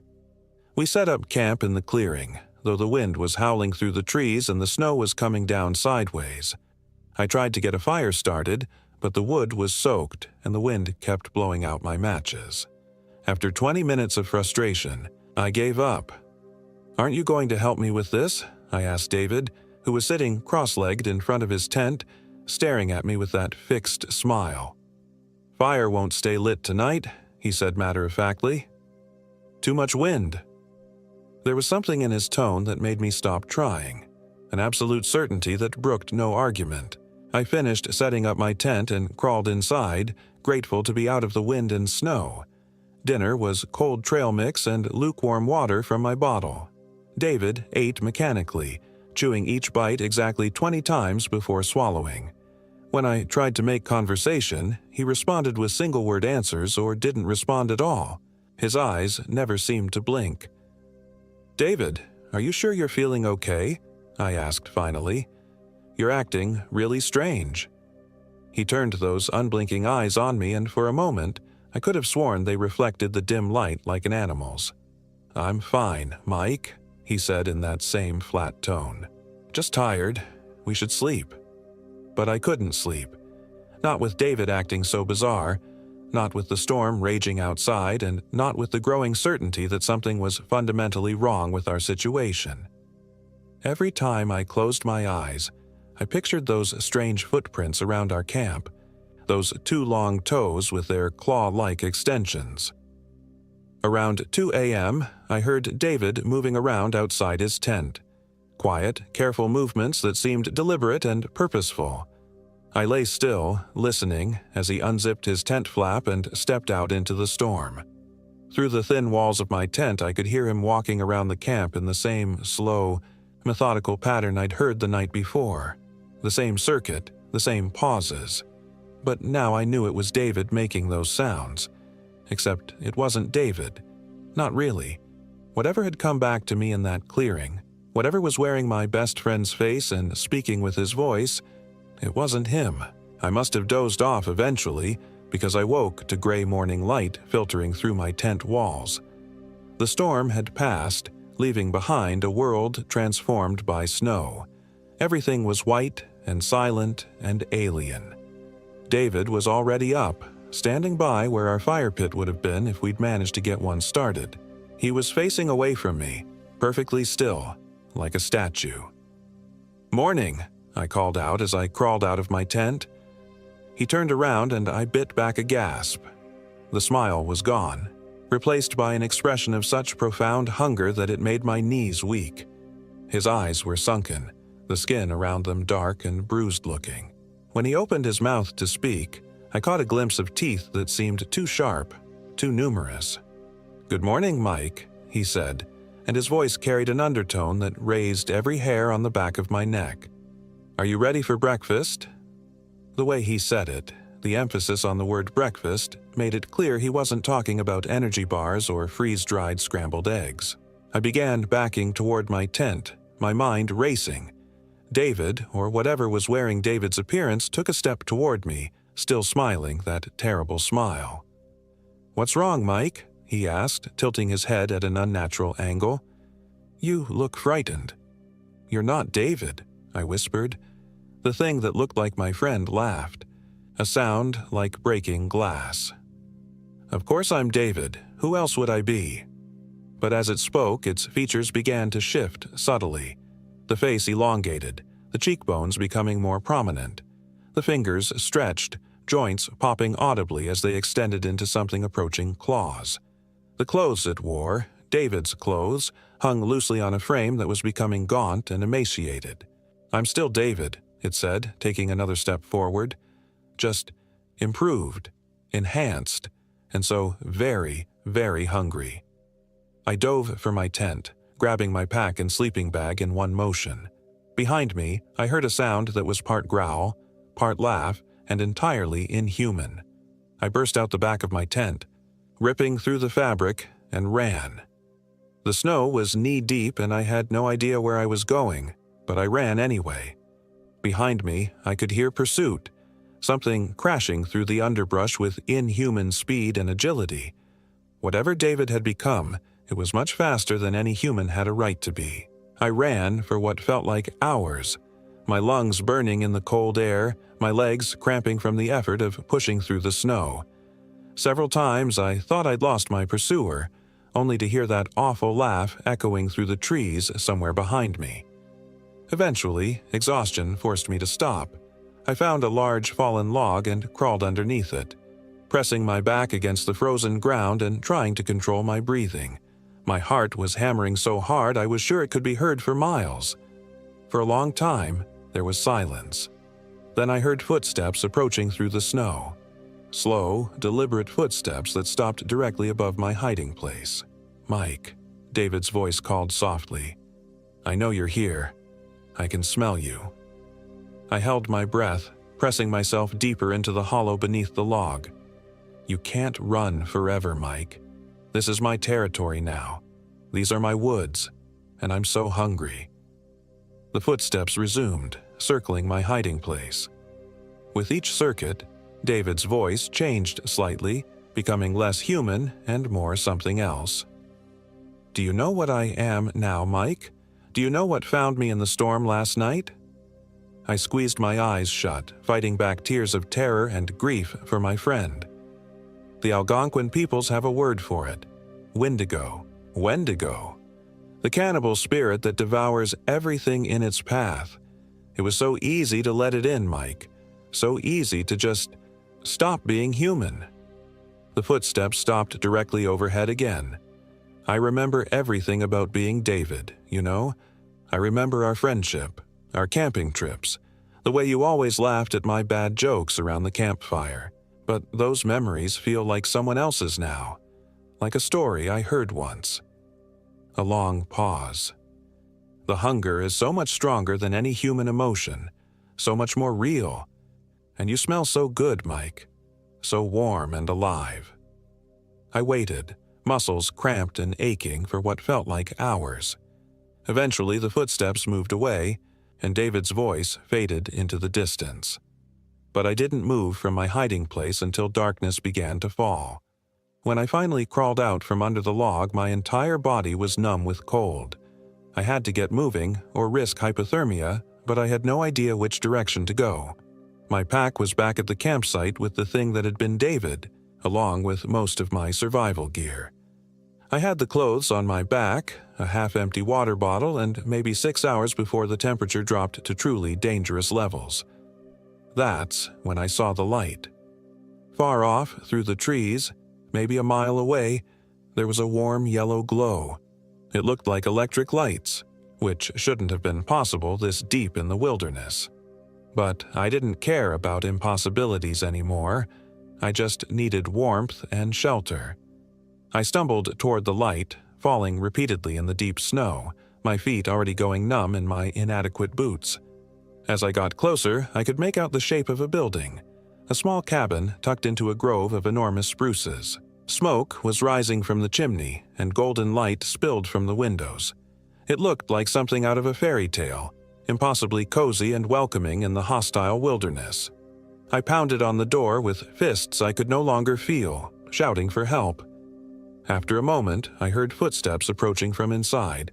The door opened, revealing an elderly man with a gray beard and kind eyes. "My God, son, what are you doing out there?" he asked, immediately ushering me inside. "You're half frozen." The interior of the cabin was everything I'd hoped for. A crackling fire in a stone fireplace, warm wooden walls lined with bookshelves, comfortable furniture that looked like it had been there for decades. The man, who introduced himself as Henry Kowalski, wrapped me in blankets and pressed a mug of hot coffee into my hands. "I'm a retired park ranger," he explained as I thawed out by the fire. "Built this place as a retreat after my wife died. Don't get many visitors out here." I told him everything, about getting lost, about David's disappearance and return, about the thing that was hunting me through the forest. Henry listened without interruption, his expression growing more grave with each detail. "You encountered a Wendigo," he said when I finished. "I've lived in these woods for 40 years, and I've seen signs of them before.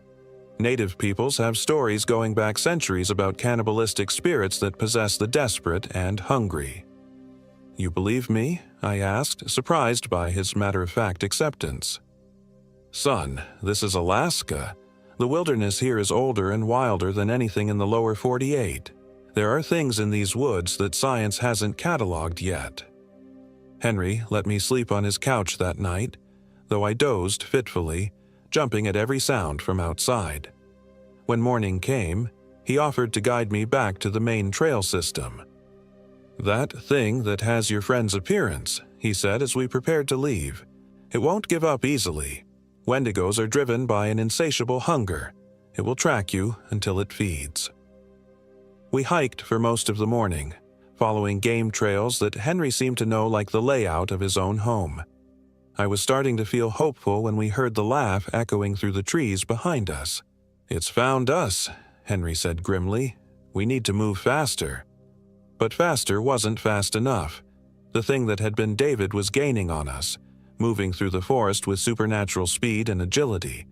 I could hear it crashing through the underbrush, getting closer with each passing minute. "There," Henry said, pointing ahead to where the trees thinned out. "The main trail is just beyond that ridge. If we can reach it—" He was cut off by a sound like a wild animal's howl, but with an unmistakably human undertone. The Wendigo had found us. It burst from the tree line ahead of us, no longer even pretending to be human. The thing was tall and emaciated, with gray-white skin stretched tight over protruding bones. Its face was a horrible amalgamation of David's features and something predatory. Elongated jaw full of needle-sharp teeth, eyes like black holes, fingers that ended in yellowed claws. "Run," Henry whispered, pulling a large hunting knife from his belt. "Get to the trail. Find help." "I can't leave you. Go." The Wendigo's attention was focused entirely on me, its black eyes locked onto mine with predatory intensity. When Henry stepped between us, knife raised, it turned on him with inhuman speed. I ran. I'm not proud of it, but I ran while Henry fought for his life behind me. I could hear the sounds of the struggle: Henry's shouts, the Wendigo's inhuman snarls, the wet sounds of violence that I tried not to think about too carefully. I reached the main trail just as the sounds behind me stopped. The sudden silence was worse than the noise had been. It took me 3 hours of hiking at a near run to reach the ranger station. By the time I stumbled through the door, babbling about Wendigos and missing friends, I was hypothermic and probably in shock. The rangers wrapped me in blankets, called for medical evacuation, and listened to my story with the kind of patience reserved for people who've been through severe trauma. They organized search parties immediately. The official story is that David Jones became separated from our group during a snowstorm and died of exposure. His body was never found. Henry Kowalski was also reported missing, though the official records show no cabin in the area where I claim to have found refuge. The search teams did find our original campsite, along with evidence of some kind of struggle. They also found tracks that the official report described as unusual but consistent with local wildlife. The photographs I've seen show the same elongated footprints with claw marks that David and I had discovered that first morning. I've been back to Alaska twice since then, working with private investigators and researchers who specialize in unexplained phenomena. We've never found any trace of Henry's cabin, despite my detailed descriptions of its location. It's as if it never existed. But sometimes, on cold nights when the wind is howling through the trees, I think I can still hear David's voice calling my name. The hunger in that voice is unmistakable, patient, eternal, and utterly inhuman. I know it's still out there, somewhere in the vast Alaskan wilderness, waiting, hunting, growing stronger with each person who disappears into those ancient woods. And I know that someday it will find me again. The official cause of David's disappearance remains exposure and environmental factors. The case was closed after 6 months of investigation, but I know the truth. I know what's really lurking in the remote corners of our world, wearing familiar faces and speaking with trusted voices. Sometimes I wake up in the middle of the night, certain I can hear footsteps circling my house. Slow, deliberate footsteps that pause outside my bedroom window. When I work up the courage to look, there's never anything there. But in the morning, I sometimes find tracks in my yard, bare footprints with elongated toes and claw marks, circling my home in that same methodical pattern I remember from our campsite. The Wendigo is patient. It can wait. And deep down, in the darkest corner of my mind, I wonder if maybe David is still in there somewhere, still conscious, still aware of what he's become and what he's done. I wonder if he's screaming, trapped inside that monstrous form, watching helplessly as it uses his memories to hunt the people he once cared about. That thought is almost worse than the fear. I've moved 3 times since Alaska, always to warmer climates, always to places far from any wilderness. But geography doesn't matter to something like the Wendigo. Distance is meaningless to a creature that exists as much in nightmare as in the physical world. The hunger follows me wherever I go, and someday, when I'm weak or isolated or simply unlucky, it will catch up. When that day comes, I hope whoever finds my body has the wisdom to burn it completely, because I don't want to become what David became. I don't want to spend eternity as a vessel for that endless, gnawing hunger. I don't want to hunt the people I love. But sometimes, late at night when I'm alone, I can feel something stirring in the deepest parts of my mind, a cold, patient presence that whispers about how easy it would be to just let go, to stop fighting, to embrace the hunger and finally understand what David experienced in his final moments as a human being. The Wendigo doesn't just hunt you. Eventually, it makes you want to be caught.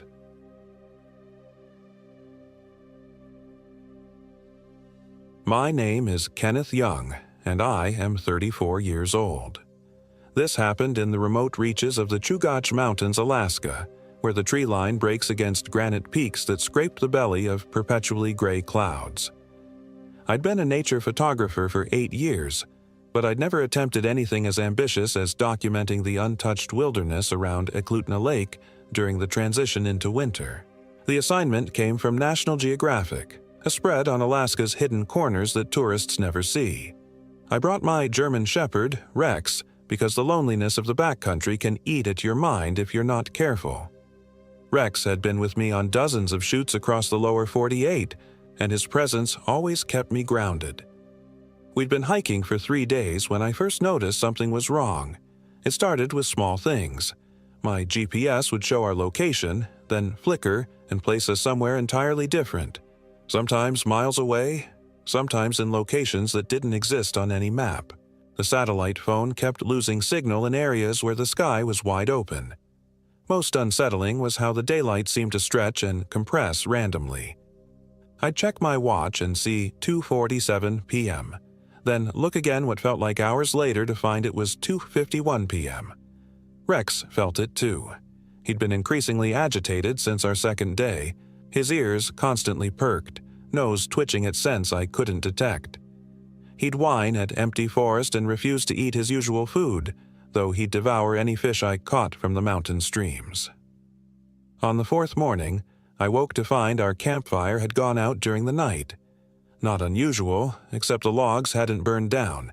They looked like they'd been carefully extinguished and rearranged into a perfect spiral pattern. Rex's fur was standing on end as he stared at the cold ashes, a low growl rumbling in his throat. "Easy, boy," I whispered, but my voice cracked. The silence around us felt wrong, like the forest was holding its breath. I packed quickly, eager to put distance between us and whatever had visited our camp. The hiking that day led us deeper into the mountains, following a game trail that wound between massive spruce trees whose branches blocked out most of the sky. The silence was absolute. No bird calls, no rustling of small animals, no wind. Just the crunch of our boots on frost-covered pine needles and Rex's increasingly labored breathing. By midday, we'd climbed to around 3,000 feet elevation when I spotted movement through the trees ahead. Another hiker, the first person we'd seen in days. I felt a rush of relief. Human contact would be welcome, and maybe they'd have some explanation for the strange occurrences. "Hello," I called out, waving. Rex immediately began barking, his hackles raised. The figure stopped and turned toward us. Even at a distance of maybe 50 yards, something about their posture seemed off. They stood too still, like a deer that's caught a predator's scent. Then they raised one arm in what might have been a greeting, but the movement was too fluid, like their arm had too many joints. "Rex, quiet," I commanded, but my dog continued barking, now trying to pull me away from the stranger. I approached cautiously, camera ready. As a photographer, I'd learned to trust my instincts about when something didn't belong in a frame, and everything about this person screamed wrongness. They appeared to be wearing standard hiking gear, a dark jacket, backpack, wool cap, but the clothes hung wrong, like they were draped over something that wasn't quite human-shaped. When I got within 20 feet, they turned to face me fully, and I stopped dead. The face was human, but it was like looking at a photograph that had been subtly altered. The proportions were almost right, but the eyes were set just a bit too far apart, the mouth too wide, the nose too narrow. It was uncanny valley territory, human enough to seem familiar, wrong enough to trigger every alarm bell in my brain. "Beautiful day for hiking," the thing said, and its voice was like an audio recording that had been slowed down and sped up randomly. Some syllables stretched too long, others clipped short. Rex was now pulling so hard on his leash that I had to brace myself to keep from being dragged away. "Yes," I managed, not trusting myself to say more. Up close, I could see that the thing's skin had a waxy, translucent quality, like it was wearing a mask made of human flesh that didn't quite fit. "Lovely dog," it said, and its too wide mouth stretched into what might have been a smile. "May I pet him?" "He's not friendly with strangers," I lied, backing away. Rex had never been aggressive with people, but right now he was behaving like a wild animal cornered by a predator. The thing's head tilted, and I heard a sound like joints popping. Oh, but dogs usually love me. They can sense things about people that humans can't. That's when I noticed its boots. The treads were backward, heel prints where toe prints should be, as if it was walking in reverse while facing forward. "We need to get going," I said, turning away. "Lost some time this morning." "Time," the thing repeated and laughed. The sound was like breaking glass. "Yes, time gets confused up here. Sometimes it moves sideways instead of forward. Sometimes it forgets which direction it's supposed to flow." I was backing away faster now, Rex still pulling toward the trail behind us. The thing didn't follow, just stood there watching with those wrong-set eyes, still smiling its too wide smile. "See you around the mountain," it called after us, and something in its tone suggested that wasn't just a farewell, it was a promise. We hiked hard for the next 2 hours, Rex finally calming down once we'd put significant distance between us and the encounter. But the feeling of being watched never left us. Every rustling branch, every shadow that moved wrong, every sound that didn't belong, it all felt like evidence that something was tracking us through the forest. That night, I set up camp in a small clearing next to a mountain stream, thinking the running water might mask any sounds of approach. I built the fire larger than necessary and kept my headlamp close at hand. Rex refused to settle, pacing the perimeter of our camp and whining at the darkness beyond the firelight. Around midnight, I was jolted awake by silence. The stream had stopped running. I sat up in my sleeping bag, heart hammering. Rivers don't just stop, especially not mountain streams fed by snowmelt and springs. I clicked on my headlamp and swept the beam toward the water. The stream was there, but the water was perfectly still, like it had been frozen mid-flow. But it wasn't ice. When I touched it with a stick, the surface rippled like normal water. It just wasn't moving. Rex was standing at the edge of the firelight, staring into the forest. His posture was rigid, every muscle tense. "What is it, boy?" I whispered. That's when I heard the footsteps. Slow, deliberate, circling our camp just beyond the reach of the firelight. But there was something wrong with the rhythm. They were too evenly spaced, like a metronome instead of a natural gait. I grabbed my camera and switched it to night mode, hoping the infrared flash might reveal whatever was out there. Through the viewfinder, I could see shapes moving between the trees. Tall, gangly figures that seemed to flow rather than walk. When I pressed the shutter, the flash illuminated the forest for a split second. In that brief moment of light, I saw dozens of them. They were standing motionless between the trees, all facing our camp. Human-shaped but wrong, like the hiker from earlier. Some were wearing clothes that looked decades old. Others were naked and pale as bone. All of them had the same two wide mouths, the same wrong-set eyes. The camera's LCD screen showed only empty forest. Rex began to bark, but the sound was immediately swallowed by the silence, like the air itself was absorbing the noise. I reached for him, but he bolted into the darkness before I could grab his collar. "Rex!" I shouted, jumping up from my sleeping bag. "Rex, come back!" No echo came back from the mountains. My voice simply vanished into the unnatural quiet. I spent the rest of the night feeding the fire and listening for Rex's return. The stream remained motionless until just before dawn, when it suddenly resumed flowing as if nothing had happened. The moment the water started moving again, bird calls returned to the forest and the oppressive silence lifted. But Rex was gone. I waited until full daylight before breaking camp, hoping he'd return on his own. Rex was smart. He'd found his way back to me before after getting distracted by wildlife. But as I packed my gear, I found something that made my blood go cold.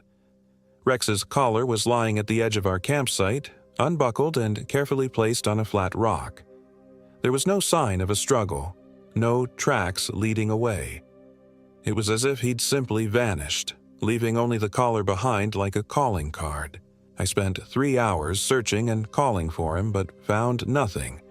Eventually, I had to make a choice: stay and risk another encounter with whatever had taken my dog, or continue down the mountain alone.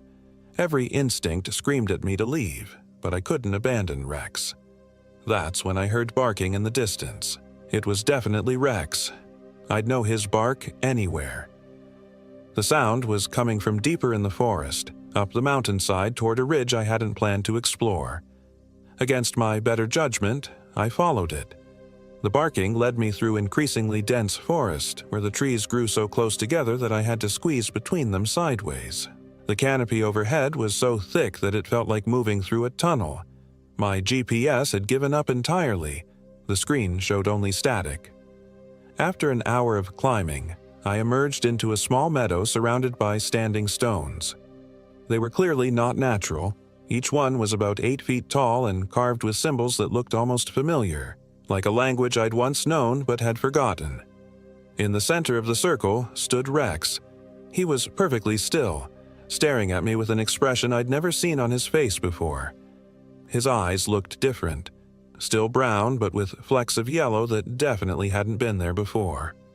When I called his name, his head tilted slightly, but he didn't move toward me. "Rex, come here, boy." He took a step forward and I noticed his gait was off. Rex had always moved with fluid grace, but now each step was deliberate and measured, like he was concentrating on how to walk. "There you are," I said, relief flooding through me. "I was worried sick. Where did you go?" Rex's mouth opened, and for a moment I thought he was going to bark. Instead, he spoke. "I went to see," he said in a voice that was almost human but not quite. The words came out clearly, but with Rex's usual panting rhythm.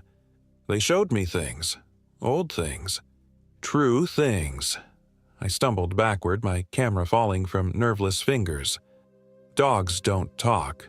Dogs can't talk. But Rex was standing there looking at me with those wrong-colored eyes, and words were coming out of his mouth. "You're not Rex," I whispered.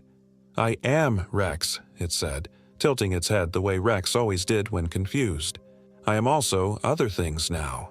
Better things. The hungry things in the deep places need bodies that can walk in the light. Rex's body is strong.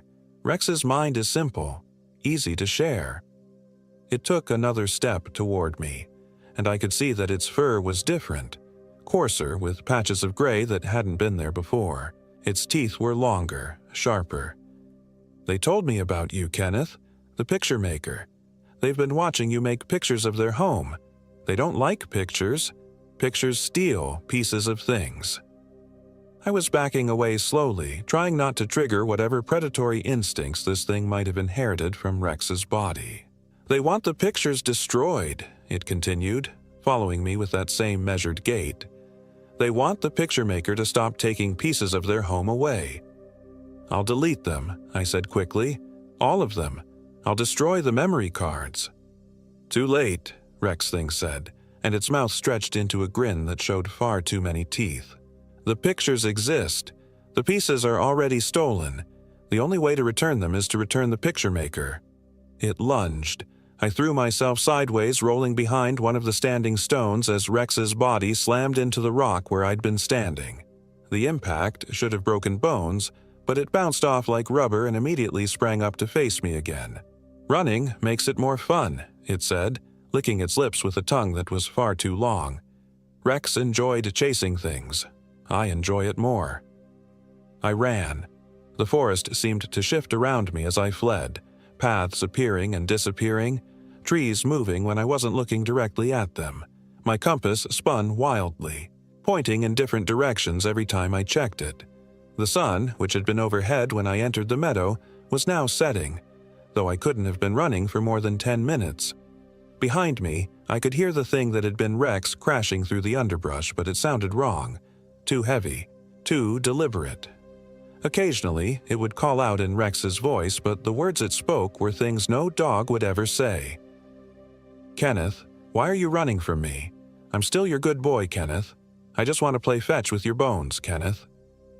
I ran until my lungs burned and my legs felt like they were going to give out, following what I hoped was a game trail down the mountainside. The forest around me grew stranger as I descended. Trees with too many branches, rocks that looked like faces, shadows that moved independently of their sources. When I finally stopped to catch my breath, the silence was absolute again. No pursuing footsteps, no voice calling my name. I was completely alone in a forest that no longer looked like anywhere on Earth. That's when I noticed my camera bag was missing. I must have dropped it when the Rex thing lunged at me. All my equipment, all my photos from the trip, everything was back there in that meadow with the standing stones. But as I stood there in the growing darkness, I realized I couldn't remember exactly where the meadow was. The forest looked the same in every direction. Tall spruces reaching toward a sky that was now completely dark despite the fact that it had been afternoon just minutes ago. I clicked on my headlamp and nearly screamed. There were dozens of them standing just outside the beam of light. The same wrong-shaped figures I'd seen through my camera's night vision, all facing me, all perfectly still. When I moved the light, they moved with it, always staying just at the edge of visibility. And among them, I could see Rex, still wearing his dog's body but standing upright on his hind legs like a human. His front paws hung loose at his sides, and his head was cocked at an impossible angle. "Found you," he said, and his voice carried perfectly through the silence. "You can't leave until you return what you've stolen." "I don't have the pictures anymore," I said, surprised by how steady my voice sounded. "You said I dropped my camera." "Pictures are not just in cameras," Rex Thing said, tapping the side of its head with one paw. "Pictures are in here too. Memory pictures. The most dangerous kind." "I'll forget," I said desperately. "I won't tell anyone about this place. I'll never come back." "Can't forget," it said, shaking its head. "Memory pictures burn themselves in. Only way to remove them is to remove the memory maker." The circle of figures began to close in. As they moved into the light, I could see them more clearly. They all looked human at first glance, but each one had something fundamentally wrong. Extra joints, backward hands, faces that were just slightly off. They moved with the same fluid wrongness as the hiker I'd encountered earlier. "What are you?" I asked, though I was pretty sure I didn't want to know the answer. "We are the spaces between things," Rex Thing said. "The hungry gaps where reality wears thin. This place, these mountains, they are old. Older than humans. We were here before the ice, before the trees, before the stones. We remember when the world was different." They were close enough now that I could smell them. A mixture of decay and ozone, like the air before a lightning strike mixed with rotting meat. We sleep in the deep places, but sometimes we wake. Sometimes we need to wear bodies that can move in the bright world. Dog bodies work well. Human bodies work better. I realized what it was planning. "The human you met yesterday," I said. "That was one of you." "That was practice," Rex Thing nodded. "Learning how to walk upright, how to speak with tongue instead of mind. Your body will be better, younger, stronger, and it comes with memory pictures of many places. We can use it to visit other wild spaces, other thin places." I had one chance. My hiking knife was clipped to my belt, and while I doubted it would do much good against these things, I might be able to buy myself some time. The nearest figure reached out toward me with a hand that had too many fingers, each one ending in a black claw. I slashed at it with the knife, and to my surprise, the blade cut clean through its wrist. The hand dropped to the ground and immediately began dissolving, like it was made of wet sand. The figure looked down at its severed wrist without any apparent concern, then looked back at me and smiled. "Sharp," it said approvingly. "Good. Better bodies need better tools." But the attack had given me an idea. These things were wearing bodies like costumes, inhabiting forms that weren't naturally theirs. Maybe they weren't as solid as they appeared. I lunged toward Rex Thing, gambling everything on one desperate plan. If these entities were possessing bodies rather than actually being those bodies, maybe I could force them out. I tackled Rex around the middle, and we went down in a tangle of limbs. Up close, I could feel how wrong he was. His fur was cold and oily, and his body felt hollow, like there was nothing inside but air. "Rex!" I shouted directly into his ear. Rex, if you're still in there, fight it, fight." For just a moment, the yellow flecks in his eyes flickered, and I heard a whimper that sounded like my dog. "Kenneth?" The voice was Rex's own confused whine, not the articulate speech of the thing possessing him. "What's happening? I can't move." "Fight it, boy." I held him tighter. "You're stronger than it is." The body in my arms began to convulse, and I could hear multiple voices coming from Rex's throat. His own frightened whimpers mixed with something else, something that spoke in languages that hurt to hear. The other figures were closing in, but they seemed hesitant to touch us while the struggle was ongoing. Maybe forcibly removing one of them from a host body would damage them somehow. Rex's convulsions grew more violent, and suddenly he let out a howl that sounded like tearing metal. The yellow flecks in his eyes flared bright, then faded back to normal brown. "Kenneth," he gasped, his voice his own again. "Run! They're coming back!" I could feel it happening, something cold and alien forcing its way back into Rex's mind. His eyes were already starting to change again.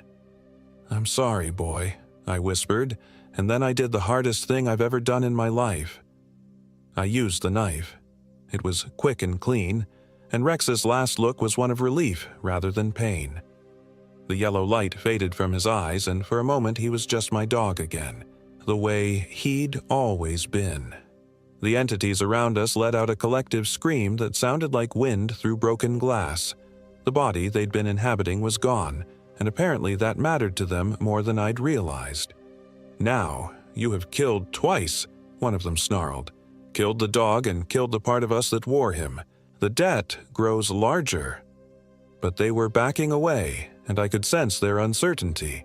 Destroying their host had clearly hurt them somehow. "I'm leaving," I said, getting to my feet but keeping the knife ready. "And I'm not coming back. Ever." "You cannot leave until the debt is paid," another one said, but there was less certainty in its voice now. "Watch me." I started walking, keeping the knife visible and my headlamp sweeping back and forth. The entities followed, but they kept their distance. Every few steps one would dart forward slightly, testing my resolve, but I'd slash at it with the knife and it would retreat. It took 6 hours of walking through that nightmare forest before I saw the first sign of normal reality, a trail marker that actually appeared on my GPS. The entities had followed me the entire way, always at the edge of the light, always whispering threats and promises. But as we got closer to the established trails, their voices grew fainter. When I finally reached the trailhead parking area where I'd left my truck, the sun was rising, and the forest behind me looked perfectly normal. The entities were gone, or at least invisible in the daylight. I drove straight to Anchorage without stopping and caught the first flight back to Seattle. I told the National Geographic editor that I'd lost all my equipment in a river crossing accident, and they were understanding about it. I even got paid for the assignment, but I've never been able to forget what I saw up there in the Chugach Mountains. The memory pictures, as Rex Thing called them, are burned into my mind like brands. I see those wrong-shaped figures every time I close my eyes. I hear Rex's voice asking me to run, and I hear the other voice that wore his mouth speaking words no dog should know. Sometimes, in the middle of the night, I wake up convinced that something is watching me through my bedroom window. And sometimes, just sometimes, I think I can smell that mixture of decay and ozone that mark the presence of the things in the thin places. I've never owned another dog, I've never gone hiking alone, and I've never, ever gone back to Alaska. But I know they're still up there, waiting in the spaces between things, wearing whatever bodies they can find, learning how to move in our world. And I know that someday, when I least expect it, I'm going to encounter one of them again. When that happens, I'll be ready, because the debt, as they said, has not yet been paid.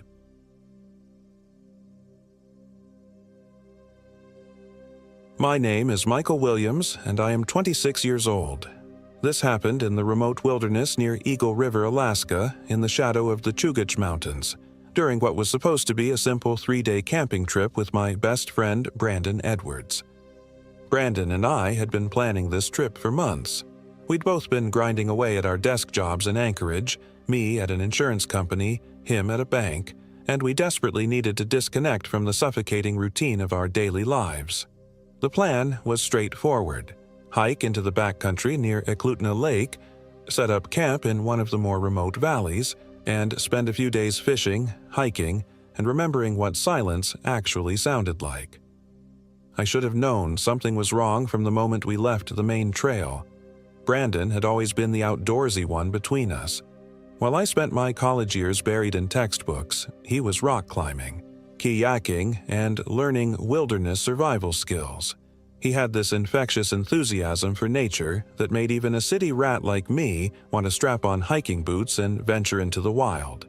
That's probably why I ignored the first signs that something was fundamentally wrong with our trip. We'd been hiking for about 4 hours when Brandon suddenly stopped in the middle of the trail. His GPS device clutched in his hand like it had personally betrayed him. "That's weird," he muttered, tapping the screen with his finger. "This thing is showing we're walking in circles, but we've been going straight this whole time." I looked over his shoulder at the device. The little blue dot representing our position was indeed tracing a perfect spiral pattern, even though we hadn't deviated from the clearly marked path once. "Maybe it's the mountains," I suggested, gesturing at the towering peaks surrounding us. All that rock and metal could be interfering with the satellite signal. Brandon frowned, but nodded. "Yeah, probably. Good thing I brought the paper map as backup." He pulled out a waterproof topographical map of the area, unfolded it, and immediately his frown deepened. "Mike, this doesn't make sense either." The map showed our intended route clearly marked in red ink, Brandon's meticulous preparation at work. But according to the landmarks around us, we should have been at least 2 miles further north than the map indicated we'd hiked. The distinctive twin peaks of Mount Magnificent were clearly visible to our east, but on the map, they should have been behind us by now. "Look, let's not overthink this," I said, trying to keep the mood light. "We both know these mountains can play tricks on you.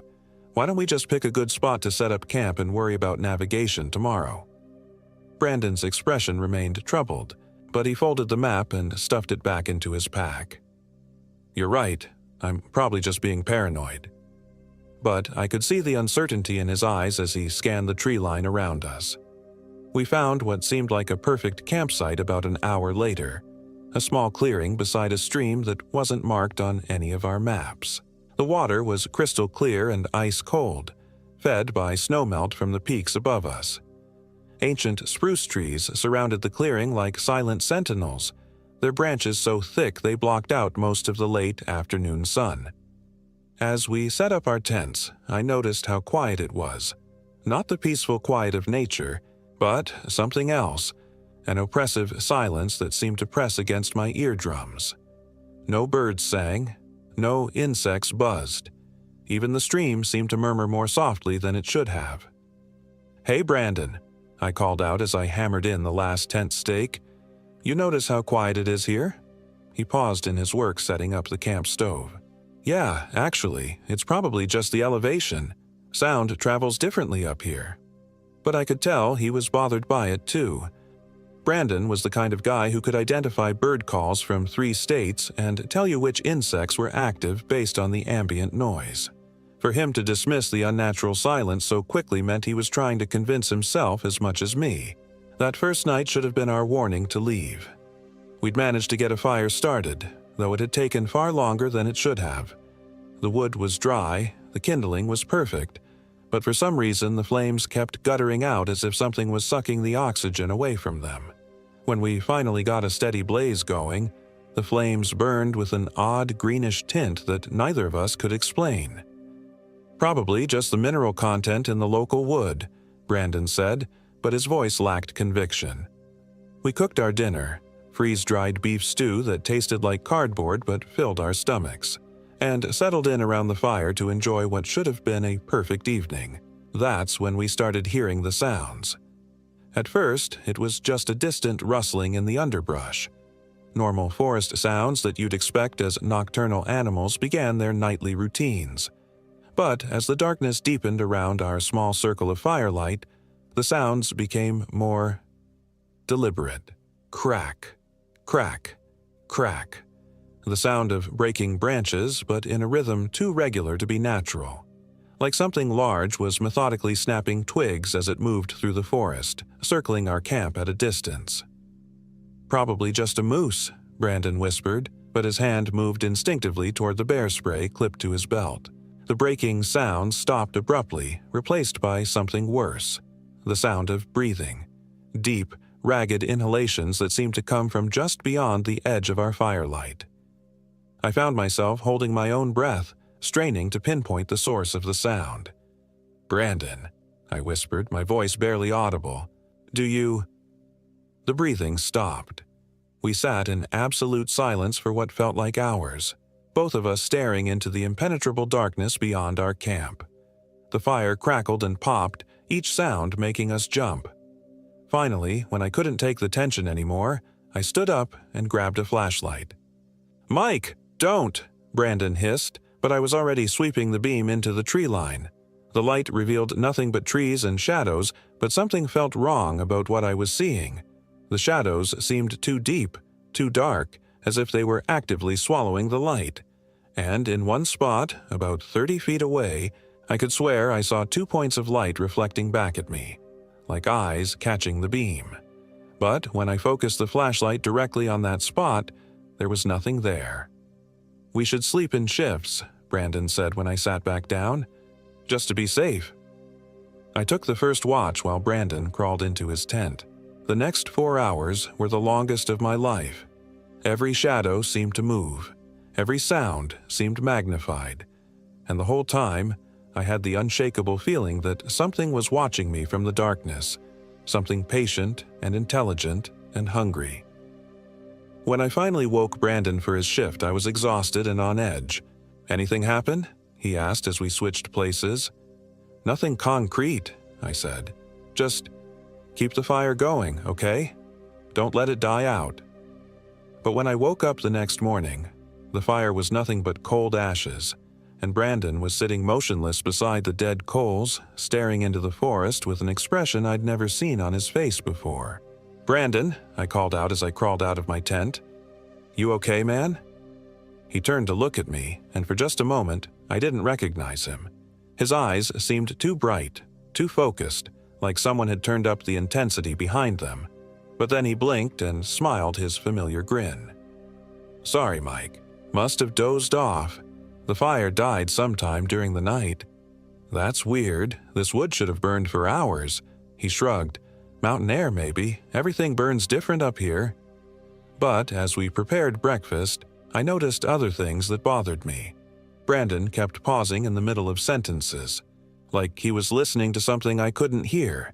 He'd reach for items and then stop, his hand hovering in the air as if he'd forgotten what he was doing, and twice I caught him staring at me with that same intense expression, like he was studying me. "You feeling all right?" I asked as we packed up our gear for the day's hike. "Never better," he said, but his smile didn't reach his eyes. We'd planned to explore the upper valley that day, following the stream toward its source in the mountains. The hiking was more challenging than the previous day, with steep, rocky terrain and patches of late-season snow that made the footing treacherous. But what worried me more than the physical difficulty was how Brandon was acting. He'd always been a careful hiker, methodical and safety-conscious. But today, he was taking risks that seemed completely out of character. He'd jump across gaps in the rocks without testing his footing first. He'd scramble up steep sections without using proper handholds. It was like he'd lost all sense of self-preservation. "Brandon, slow down," I called out as he disappeared around a bend in the trail ahead of me. "We're not in a race here." When I caught up to him, he was standing at the edge of a small alpine lake, perfectly still. The water was so clear I could see all the way to the bottom, 30 feet down, but there was something wrong with what I was seeing down there. "Are those bones?" I asked, pointing at the white objects scattered across the lake bottom. Brandon nodded slowly. "Lots of them. Big ones." They weren't just random animal bones. They were arranged in patterns, circles and spirals that looked almost deliberate. And they were huge, far larger than anything that should exist in these mountains. "We should go," I said, backing away from the water's edge. "This place gives me the creeps." But Brandon just stood there, staring down into the depths. "Don't you want to know what made those patterns?" he asked. "Don't you want to know what's down there?" There was something in his voice that made my skin crawl, a hunger that had nothing to do with curiosity and everything to do with something darker. "No," I said firmly. "I really don't. Come on, let's head back to camp." The hike back was worse than the climb up. Brandon kept stopping to examine things that weren't there, pointing at empty patches of forest and saying things like, "Do you see that?" or "Listen to that sound." But when I looked where he was pointing or strained to hear what he was hearing, there was nothing. By the time we made it back to our campsite, the sun was setting, and I was seriously considering cutting our trip short. Brandon's behavior was becoming increasingly erratic, and the isolation was starting to get to both of us. As we set up our camp for the second night, I noticed that some of our supplies had been disturbed. Our food bags, which we'd hung high in a tree to keep them away from bears, were on the ground. But they weren't torn or damaged. They'd been carefully lowered and then hung back up in exactly the same spot. "Did you take anything from the food bags today?" I asked Brandon. He shook his head without looking up from the camp stove. "Haven't touched them since yesterday." "Well, something did. They were on the ground when we got back." "Probably just the wind," he said, but we both knew there hadn't been any wind that day. As night fell, I found myself dreading the approaching darkness. The previous night had been unsettling enough, but tonight felt different, heavier, more oppressive. The air itself seemed thicker, harder to breathe. We managed to get another fire going, though once again it took far longer than it should have and burned with that same sickly green tint. As we sat around the flames, I tried to make conversation, hoping to recapture some of the easy camaraderie that had always defined our friendship. "Remember that time in college when we got lost hiking in the Cascade Mountains?" I said. "You were so confident you knew where we were, right up until we walked into that parking lot at the completely wrong trailhead." Brandon stared at me blankly. "I don't remember that." "Come on, man. You made me promise never to tell anyone about it. Said it would ruin your reputation as the outdoors expert." "I've never been to the Cascade Mountains," he said flatly. A chill ran down my spine that had nothing to do with the mountain air. Brandon and I had taken that trip together during our junior year. It was one of our favorite shared memories, something we'd laughed about dozens of times over the years. "Brandon, we went there together. You, me, and Sarah from your environmental science class. We were gone for 4 days." "I don't know anyone named Sarah." Now, I was really starting to panic. Sarah had been Brandon's girlfriend for 2 years. I'd been the best man at their wedding last summer. "Dude, Sarah's your wife. You married her 6 months ago. I was your best man." Brandon's eyes went completely blank for a moment, like someone had turned off a switch behind them. Then he smiled, that too bright smile again. "I think you're confused, Mike. I've never been married." I stared at him across the fire, my mind racing. This wasn't just strange behavior anymore. This was something fundamentally wrong. The man sitting across from me looked like Brandon, sounded like Brandon, but he wasn't Brandon. Not anymore. "I think I'm going to turn in early," I said, trying to keep my voice steady. "Long day tomorrow." "Good idea," he said. "You should get your rest." There was something in the way he said it that made my blood run cold, like he was suggesting I'd need my strength for something. I crawled into my tent but didn't even pretend to sleep. Instead, I lay there in my sleeping bag, listening to the sounds outside. For a while, I could hear Brandon moving around the campsite, the soft sounds of him banking the fire and organizing gear. But then, the sound stopped, and I heard something that made my heart nearly stop beating. The sound of my tent zipper being slowly, carefully pulled down.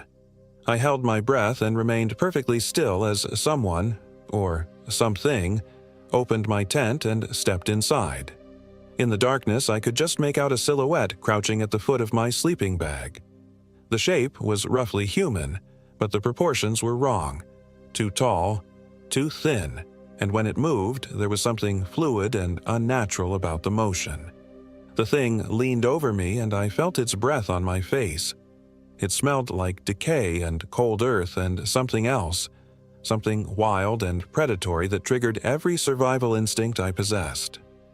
I waited until it withdrew from my tent, then listened as the footsteps moved away from my campsite. When I was sure it was gone, I grabbed my flashlight and quietly unzipped my tent. The campsite was empty. The fire had burned down to glowing embers, and Brandon's tent stood dark and silent across the clearing.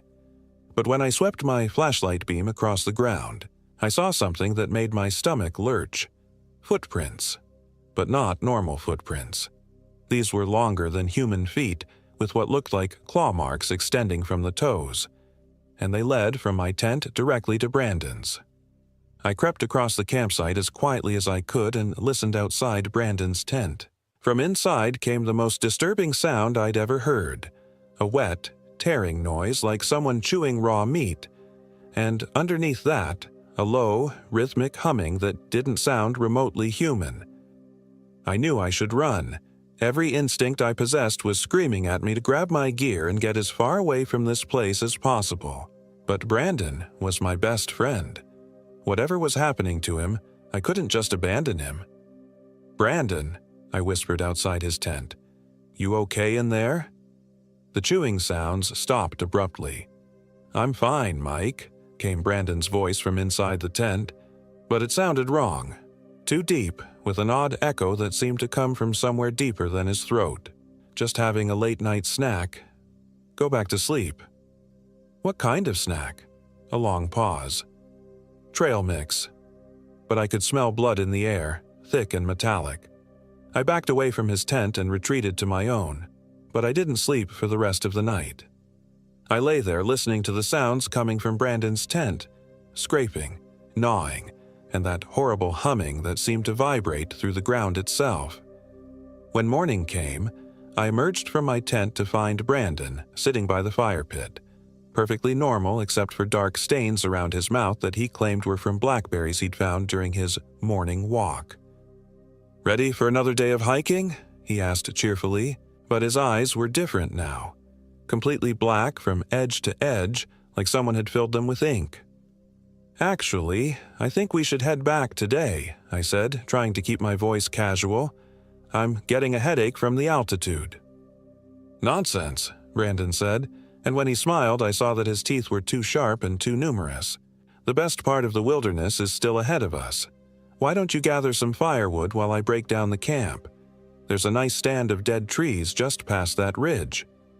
Everything in my body was telling me not to leave the campsite, not to go anywhere alone, but I also knew I needed to get away from whatever Brandon had become, at least long enough to figure out what to do.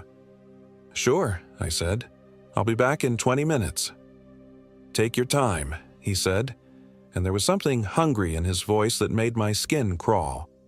I grabbed my hatchet and headed into the forest, but instead of looking for firewood, I circled back toward the camp from a different direction. I needed to see what Brandon was really doing when he thought I was gone. What I saw when I crept back to the edge of the clearing nearly made me scream. The thing that looked like Brandon was crouched over our supply cache, but it wasn't packing up camp.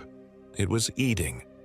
Specifically, it was eating our emergency rations, tearing into the freeze-dried packages with those too sharp teeth and swallowing the food without bothering to rehydrate it first. But that wasn't the worst part. The worst part was that it was growing. With each bite, the Brandon thing became a little taller, a little thinner, a little more wrong. Its limbs were stretching like taffy, and its joints were bending in directions that human joints weren't meant to bend. And the whole time it was feeding, it was making that horrible humming sound, like some kind of predatory lullaby. I knew what I was looking at now. I'd heard the stories from my grandfather, who'd spent his youth trapping in the far north. The Cree and Ojibwe called it Wendigo, a cannibalistic creature born from desperation and hunger, possessing humans and transforming them into something monstrous. But knowing what it was didn't tell me how to fight it. I backed away from the campsite as quietly as I could, my mind racing. I needed to get help, but we were at least 15 miles from the nearest trail, and my GPS was still showing that impossible spiral pattern. Even if I could find my way out of these mountains, whatever had taken Brandon's place would know I was gone long before I could reach civilization. I was on my own. The Brandon thing was still feeding when I crept back through the forest toward our camp. But this time, I had a plan. It might not work, but it was the only chance I had. I waited until the creature was completely focused on its meal, then burst into the clearing with my hatchet raised. "What the hell are you?" I shouted. The thing that had been Brandon spun around to face me, and I saw its true form for the first time. It was still recognizably humanoid, but stretched and distorted like a funhouse mirror reflection. Its skin was gray and mottled, its fingers had elongated into claws, and its mouth had become a gaping maw filled with rows of needle-sharp teeth. But the worst part was its eyes. They held just enough of Brandon's original personality to make the transformation truly horrifying.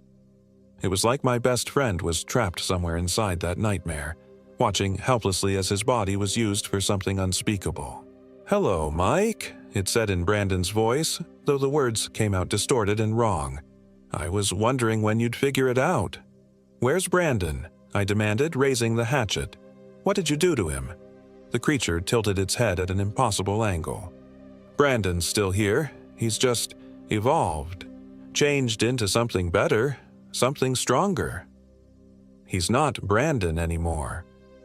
Isn't he?" The thing smiled, and for a moment its features shifted back to something more recognizably human. "I have all his memories, Mike. I know about your friendship.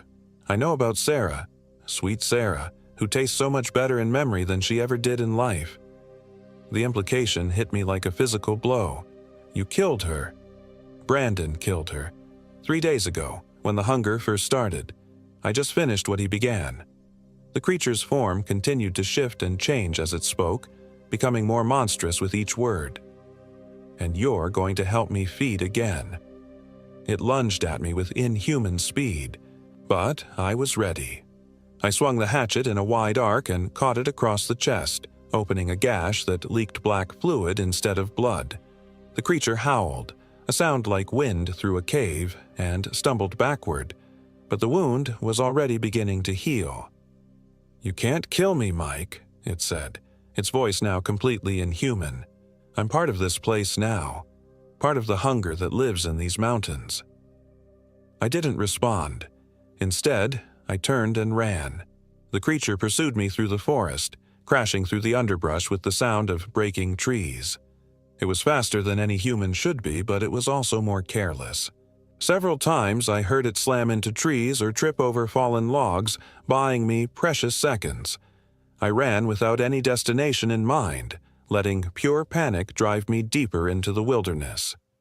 Behind me, the Wendigo's howls echoed off the mountain peaks, a sound that seemed to come from everywhere at once. I don't know how long I ran before I found the cave. It was hidden behind a curtain of hanging moss and fallen rocks, just a narrow opening in the mountainside that I almost missed. But something drew me toward it, some instinct that told me this was my only chance for shelter. The cave was deeper than it appeared from the outside, extending back into the mountain in a series of connected chambers. The air inside was cold and stale, with an odd metallic taste that reminded me of old blood. But it was dry, and more importantly, it was defensible. I found a chamber about 50 feet from the entrance where the passage narrowed to a bottleneck only a few feet wide. If the Wendigo followed me in here, I could make a stand with my back to the wall and the narrow passage limiting its ability to maneuver. I didn't have to wait long. The creature appeared at the cave entrance within minutes, its elongated form silhouetted against the daylight. It had continued to change during the chase, becoming even less human and more monster. Its limbs now hung nearly to the ground, and its head had stretched into something that was more skull than face. "Come out, Mike," it called in Brandon's voice. "You're only making this harder on yourself." I pressed myself against the back wall of the chamber and raised my hatchet. "Stay back, I'll kill you." The creature laughed, a sound like grinding stone. "You can't kill hunger, Mike. You can't kill need. I am older than these mountains, older than the ice that carved these valleys. I have been waiting here for so long, waiting for someone to feed me." It began moving into the cave, its claws clicking against the stone floor. In the confined space, it seemed even larger and more terrifying than before. "Brandon fought me at first," it continued conversationally as it approached my hiding spot. "He tried so hard to resist when I showed him what Sarah really tasted like. But eventually, he understood. Eventually, he embraced the hunger." "You're lying," I said, but my voice cracked with doubt. "Am I?" "Tell me, Mike, when did you first notice Brandon acting strange? Was it really just this trip, or was it earlier? Think back. Think about the little changes you ignored because you didn't want to see them." And suddenly, horribly, I could see them. Brandon's increased appetite over the past few months, the way he'd started eating his steaks nearly raw, the strange, intense way he'd started looking at people sometimes, like he was sizing them up. The creature reached the narrow passage and began squeezing through, its body compressing and flowing like liquid to fit through the opening. "He's been gone for months, Mike. I've just been wearing his face, learning how to be human, and you never suspected a thing." It emerged into my chamber, filling the space with its presence. Up close, I could see that its skin was covered in a pattern of ritual scars, symbols that seemed to shift and crawl in the dim light. "Now, it's your turn to feed me," it whispered. I swung the hatchet with everything I had, aiming for what I hoped was a vital spot. The blade bit deep into the creature's neck, sending another spray of that black fluid across the cave walls. The Wendigo shrieked and stumbled backward, giving me an opening. I pushed past it and ran for the cave entrance, but before I could reach daylight, something grabbed my ankle and sent me sprawling across the stone floor. When I rolled over, the creature was standing over me, the hatchet wound already healing. "Enough games," it snarled. It reached down and grabbed me by the throat, lifting me off the ground with inhuman strength. Its claws pressed into my neck, drawing blood. But as it prepared to finish me, something changed in its expression. "Wait," it said, and for a moment its voice was purely Brandon's. "Mike, run." The creature convulsed, fighting with itself, and its grip loosened enough for me to break free. I didn't waste the opportunity. I scrambled toward the cave entrance, my throat burning from its claws. Behind me, I could hear the Wendigo thrashing around the cave, making sounds that were half roar and half scream. Whatever part of Brandon was still trapped inside was fighting for control, giving me precious seconds to escape. I burst out of the cave into the afternoon sunlight and kept running. I ran until my lungs burned and my legs gave out, ran until I collapsed beside a stream that I prayed would lead me back to civilization. It took me 18 hours to find my way out of those mountains. 18 hours of stumbling through forests and scrambling over rocks, following that stream down from the high country until I finally reached a road. A park ranger found me there, dehydrated and babbling about monsters in the wilderness. They searched for Brandon, of course, spent 3 days combing those mountains with dogs and helicopters, but they never found any trace of him. No body, no gear, no sign that he'd ever existed. The official report said he'd probably fallen into a crevasse or been attacked by a bear. The rangers warned me about making up stories to cover for abandoning my friend, but eventually they accepted that I was telling the truth as I remembered it. I never went back to those mountains. Hell, I've barely left Anchorage since it happened. But sometimes, on cold winter nights when the wind howls through the city, I think I can hear something else in that sound. Something hungry and patient, calling my name from the wilderness. And sometimes, in my dreams, I see Brandon standing at the edge of the forest waving for me to come back. But his smile is too wide, and his teeth are too sharp, and his eyes are the color of old blood. The doctors say it's survivor's guilt mixed with post-traumatic stress. They've given me pills and therapy sessions and assurances that what I experienced was a psychological break brought on by the isolation and my friend's disappearance. Maybe they're right. Maybe there never was a Wendigo in those mountains. Maybe Brandon really did just fall into a crevasse, and my mind created the monster to help me cope with losing him. But if that's true, then why did the Park Service close that entire section of wilderness 3 weeks after our trip?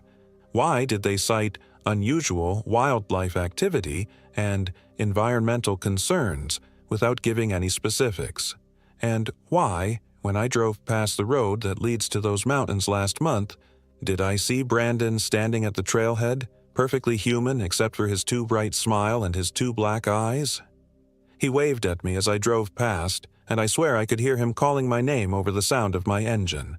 But I didn't stop. I stepped on the gas and drove home as fast as I could, and I've been checking my locks every night since then. Because I know he's still out there, still waiting, still hungry, and I know that someday, when I least expect it, he's going to come back for me.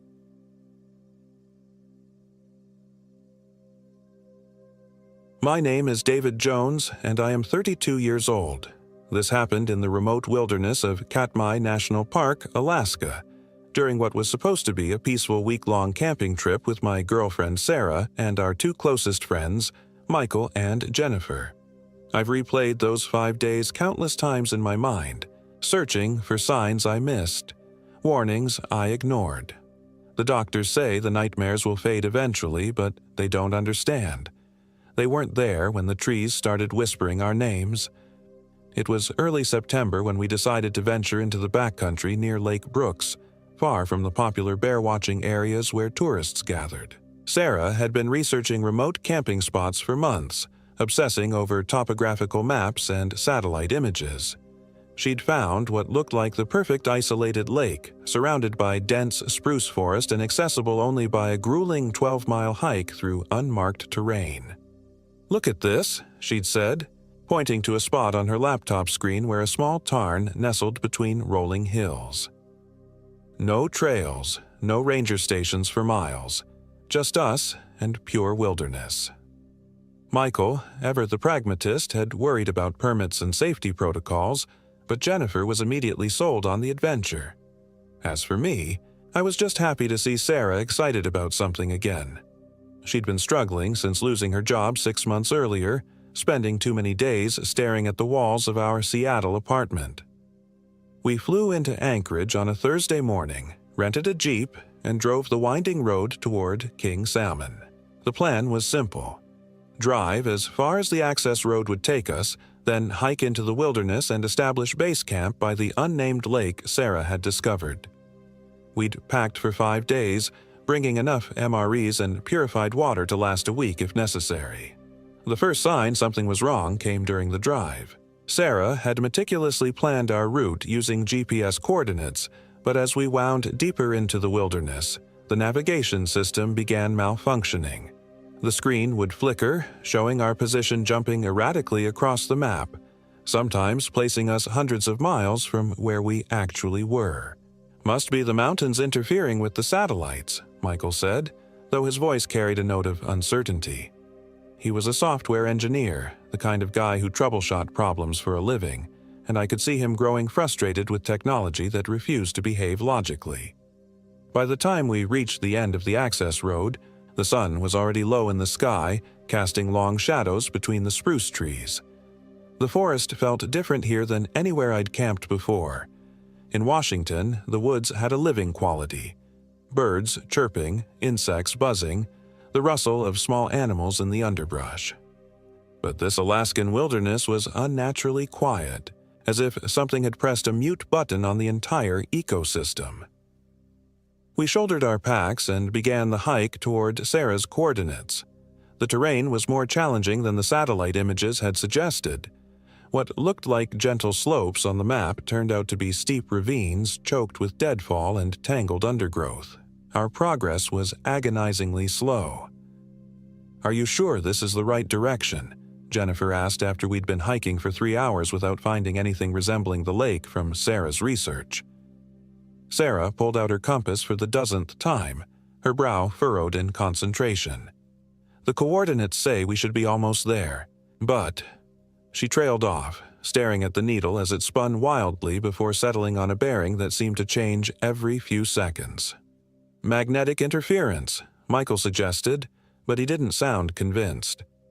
By the time we made camp that first night, we were all exhausted and more than a little concerned about our location. We'd found a small clearing beside a creek that didn't appear on any of our maps, but it would have to do. The temperature was dropping fast, and none of us relished the idea of setting up tents in the dark. As Michael and I worked to get a fire started, I noticed something odd about the wood we'd gathered.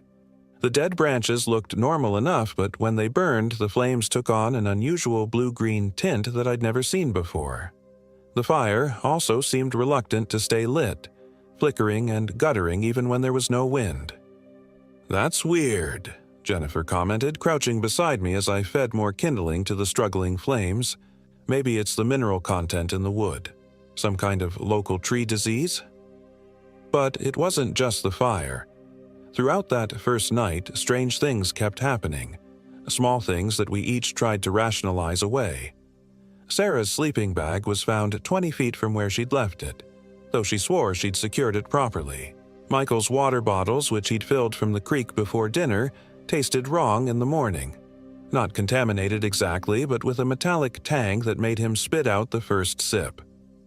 Most disturbing of all was what I heard during my watch shift around 3 a.m. I was sitting beside the dying fire, fighting to stay awake, when I heard what sounded like whispers coming from the tree line. At first, I thought it might be wind through the branches, but as I listened more carefully, the sounds began to resolve into something that resembled voices. Soft, urgent, speaking words I couldn't quite make out. I woke Michael for his shift early, claiming I felt sick, but the truth was that those whispers were making my skin crawl. There was something profoundly wrong about the way they seemed to be getting closer, circling our camp like predators testing the perimeter. The second day brought new problems. We broke camp early, determined to find Sarah's Lake and establish our intended base camp, but our navigation equipment continued to malfunction. Worse, the landscape itself seemed to be working against us. Trails that appeared clear from a distance would vanish when we reached them, dissolving into impenetrable thickets or ending abruptly at cliff faces that hadn't been visible moments before. "This doesn't make any sense," Sarah said, frustration creeping into her voice as she compared our surroundings to the topographical map for the 100th time. "According to this, we should be standing in the middle of the lake right now." Instead, we were surrounded by dense forest that seemed to press in from all sides. The trees here were different too. Older, more gnarled, their bark covered in strange growths that looked almost like faces if you stared at them too long. The canopy was so thick that even at midday, only thin shafts of green-filtered light reached the forest floor. It was Jennifer who first mentioned feeling watched. "I know it sounds paranoid," she said as we took a break beside a moss-covered log, "but I keep getting the feeling that something's following us. Every time I look back, I see shadows moving between the trees." Michael laughed, though it sounded forced.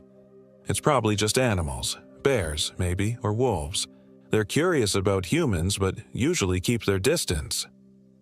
But I'd been having the same feeling, that prickly sensation between your shoulder blades that comes when you know eyes are on you. Several times throughout the morning, I'd spun around expecting to catch sight of whatever was tracking us, but there was never anything there.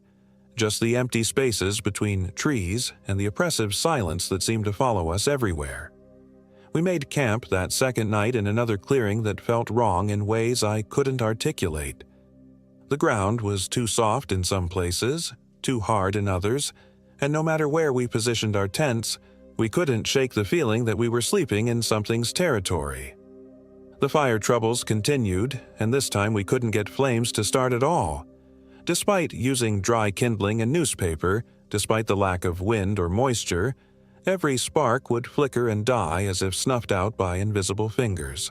We ended up eating cold MREs by the light of our LED lanterns, huddled together for warmth as the temperature plummeted. "I don't like this place," Jennifer said quietly, her voice barely audible over the sound of our own breathing. "There's something wrong here. I can feel it." None of us disagreed, but what were our options? We were at least a day's hard hike from the car, possibly more given how lost we'd become. Our GPS was useless, our compass was acting erratically, and the terrain between us and safety was increasingly treacherous. It was Michael who suggested we cut the trip short and try to hike out in the morning. "This isn't worth it," he said, checking his watch for the third time in 10 minutes. "We've got enough food and water to make it back to the road if we start early and push hard. Sarah, I'm sorry, but we need to admit this plan isn't working."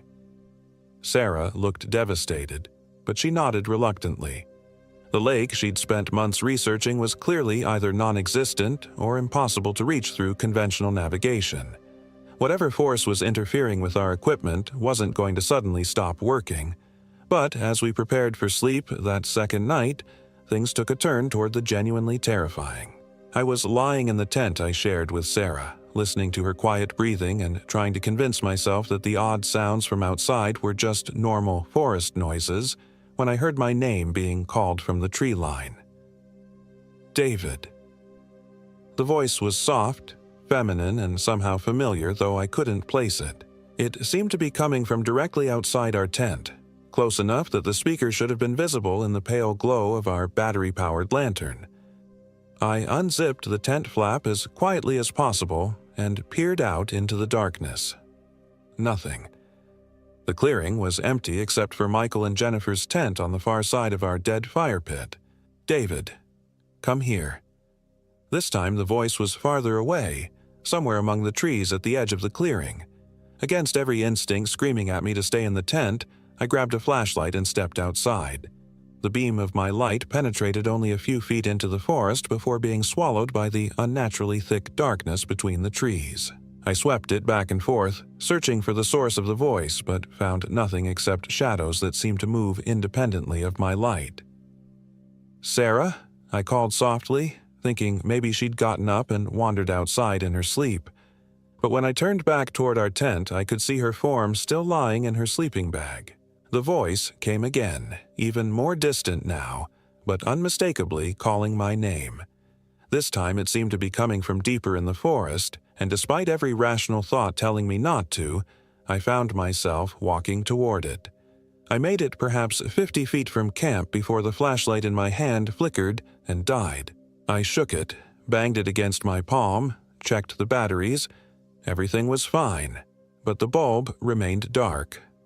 As I stood there in the absolute blackness of the Alaskan wilderness, fumbling with my malfunctioning equipment, the whispering started. At first, it was just one voice, the same feminine tone that had called my name, but gradually others joined in. Men's voices, children's voices, all speaking in urgent whispers that I couldn't quite understand. The sound seemed to come from every direction at once, surrounding me like an invisible crowd. I stumbled backward toward camp, panic rising in my throat, but the whispers followed. They grew louder, more insistent, and gradually I began to make out individual words. "Stay with us. Don't leave. You belong here. Forever and always." By the time I reached our tent, I was running. I dove through the flap and zipped it shut behind me, my heart hammering so hard I was sure it would wake Sarah. But when I looked over at her sleeping bag, I froze. Sarah wasn't there. The sleeping bag was empty, unzipped from the inside with no sign of where she might have gone. I called her name, quietly at first, then with growing desperation. I checked Michael and Jennifer's tent. They were both sound asleep, and neither had seen or heard anything unusual. We spent the rest of the night searching for Sarah with our remaining working flashlights, calling her name until our voices were hoarse, but it was as if she'd simply vanished into the darkness between one moment and the next. When dawn finally came, we found her. Sarah was sitting on a log at the far edge of the clearing, facing away from camp, perfectly still and silent. She was wearing the same clothes she'd gone to sleep in, but something about her posture was wrong. Too rigid, too unnatural. "Sarah," I called out, relief flooding through me as I ran toward her. "Where the hell were you? We've been looking for you all night." She turned to face me as I approached, and my relief instantly curdled into horror. It was Sarah's face, Sarah's body, Sarah's clothes, but something fundamental had changed. Her eyes were completely black. Not just the pupils, but the entire eye, from edge to edge. When she smiled, which she did immediately upon seeing me, the expression was too wide, stretching her features in ways that human faces weren't meant to stretch. "Good morning, David," she said, and even her voice was wrong. It had the same tone and inflection as always, but underneath it was something else. A resonant quality, as if multiple voices were speaking in perfect unison. I had the most wonderful dreams. Michael and Jennifer appeared behind me, and I heard Jennifer's sharp intake of breath when she saw Sarah's transformed appearance. "Sarah," Michael said carefully, "are you feeling okay? You look different." That horrible smile widened even further. "I feel perfect. Better than I've ever felt in my life. I think we should stay here. Forever." The next few hours were a nightmare of confusion and growing terror. Sarah insisted she was fine, that nothing had happened to her during the night, that she'd simply gone for a walk and lost track of time. But her behavior became increasingly erratic as the day wore on. She would stand motionless for long periods, staring into the forest with those awful black eyes. When she spoke, it was often to suggest that we extend our camping trip indefinitely, or to describe the beautiful voices she claimed to hear singing in the trees. Most disturbing of all, she began speaking about things that had happened to us as if she'd only heard about them secondhand. "Michael, tell me again about that time you broke your arm," she said during what should have been our hike out of the wilderness. We'd managed to convince her to pack up and leave, though she'd resisted the idea with an intensity that seemed completely out of character. "What time?" Michael asked, confused. "I've never broken my arm." Sarah's head tilted at an unnatural angle. "Haven't you? Are you sure? I remember David telling me about it." But I'd never told her any such story, because it had never happened. It was as if whatever was wearing Sarah's appearance had access to her memories, but was mixing them up with information from other sources. Other people, perhaps, who had encountered whatever force controlled this place. The hike out became a waking nightmare. Sarah lagged behind constantly, stopping to listen to sounds none of the rest of us could hear. Several times we caught her wandering off the path we were trying to follow, walking toward areas of forest so dense they looked impenetrable. Our navigation equipment remained completely unreliable. The GPS showed us in impossible locations, sometimes in the middle of the ocean, sometimes hundreds of miles to the north near Prudhoe Bay. The compass spun freely, never settling on a consistent bearing. Worst of all, the landscape itself seemed to shift when we weren't looking directly at it. Paths we'd just walked down would vanish when we turned around, replaced by walls of vegetation that looked like they'd been growing there for decades. By the afternoon of what should have been our final day, it became clear that we weren't getting out. We'd been walking for 8 hours, following what we thought was the route back to our vehicle, but nothing looked familiar. The forest had taken on an otherworldly quality, with trees twisted into impossible shapes and a gray mist that seemed to cling to the ground regardless of wind or temperature. Jennifer was the first to break down completely. "This isn't real," she said, sitting down heavily on a moss-covered rock and putting her head in her hands. "None of this is real. Forests don't change their layout. Compasses don't just stop working. People don't turn into whatever Sarah has become." But Sarah, who had been walking silently behind us for the past hour, chose that moment to speak up. "The forest is protecting us," she said in that multi-toned voice that made my skin crawl. "It doesn't want us to leave. And why should we? There's nothing for us out there. Here, we can be together forever." She gestured toward the trees surrounding us, and for a horrifying moment I thought I saw faces in the bark, dozens of them, twisted in expressions of pain and terror. "Sarah, please," I begged, taking her hands in mine. Her skin was ice cold, and when I looked into those black eyes, I saw no recognition, no trace of the woman I loved. "Fight whatever's happening to you. Come back to us." She squeezed my hands with inhuman strength, her smile never wavering. "But David, I am back. I'm more myself than I've ever been, and soon you'll understand. That night, we made what we knew would be our last camp. None of us believed we were getting out of this place alive. Our food was running low, our water was nearly gone, and we'd been walking in circles for 2 days without making any measurable progress toward civilization. Worse, Sarah's transformation was accelerating.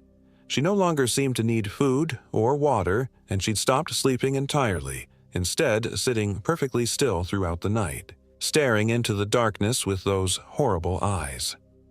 Michael had developed a theory that we were dealing with some kind of territorial spirit or demonic entity, something that claimed travelers who ventured too far into its domain. Jennifer thought we might be experiencing shared hallucinations brought on by exposure to toxic spores or natural gas seeping from the ground. I no longer cared about explanations. I just wanted to survive long enough to see my family again. As we set up our tents for what I was certain would be the last time, Sarah made an announcement that chilled my blood. "Tonight, we'll all be together," she said, that terrible smile stretching across her face. "The forest has been patient, but it's tired of waiting. It wants to welcome you home." The attack came just after midnight. I was lying awake in my tent, listening to the whispers that had returned with a vengeance, when I heard the first scream. It was Jennifer, a sound of pure terror that cut through the night like a blade. I unzipped my tent and crawled outside to find chaos. Jennifer was being dragged toward the tree line by something that might once have been human, but had been twisted into a nightmare shape. Its limbs were too long, its joints bent at impossible angles, and its face was a smooth expanse of bark with 2 holes where eyes should have been. Michael was fighting a similar creature near his tent, swinging a camp hatchet at arms that seemed to multiply every time he struck them. But it was Sarah who made me understand the full scope of our situation.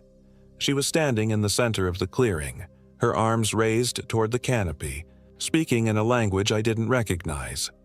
As her voice rose and fell in rhythmic chants, more of the twisted figures emerged from the forest, dozens of them, surrounding our camp like a pack of predators. "David," she called to me without turning around, "don't fight them. It only makes the transformation more painful." But I wasn't about to give up without a struggle. I grabbed my own hatchet and charged toward the thing that had Jennifer, swinging wildly at its wooden limbs. The blade bit deep, sending sprays of sap that looked disturbingly like blood, but the creature didn't seem to feel pain. Instead, it dropped Jennifer and turned toward me, moving with fluid grace despite its ungainly appearance. Up close, I could see that what I'd taken for bark was actually human skin that had been fused with tree matter, creating a horrible hybrid of flesh and wood. The thing reached for me with hands that ended in root-like tendrils, and where they touched my skin, I felt a burning sensation followed by numbness. I looked down to see my own flesh beginning to take on a grayish tint, small branches sprouting from the points of contact. The transformation was beginning. Fighting through waves of nausea and disorientation, I swung the hatchet again, this time aiming for what I hoped was the creature's head. The blade connected with a wet thunk, and the thing stumbled backward, giving me a moment to break free. I looked around the clearing and saw that Michael was down, covered by 3 of the creatures as they held him still for whatever process was changing him into one of them.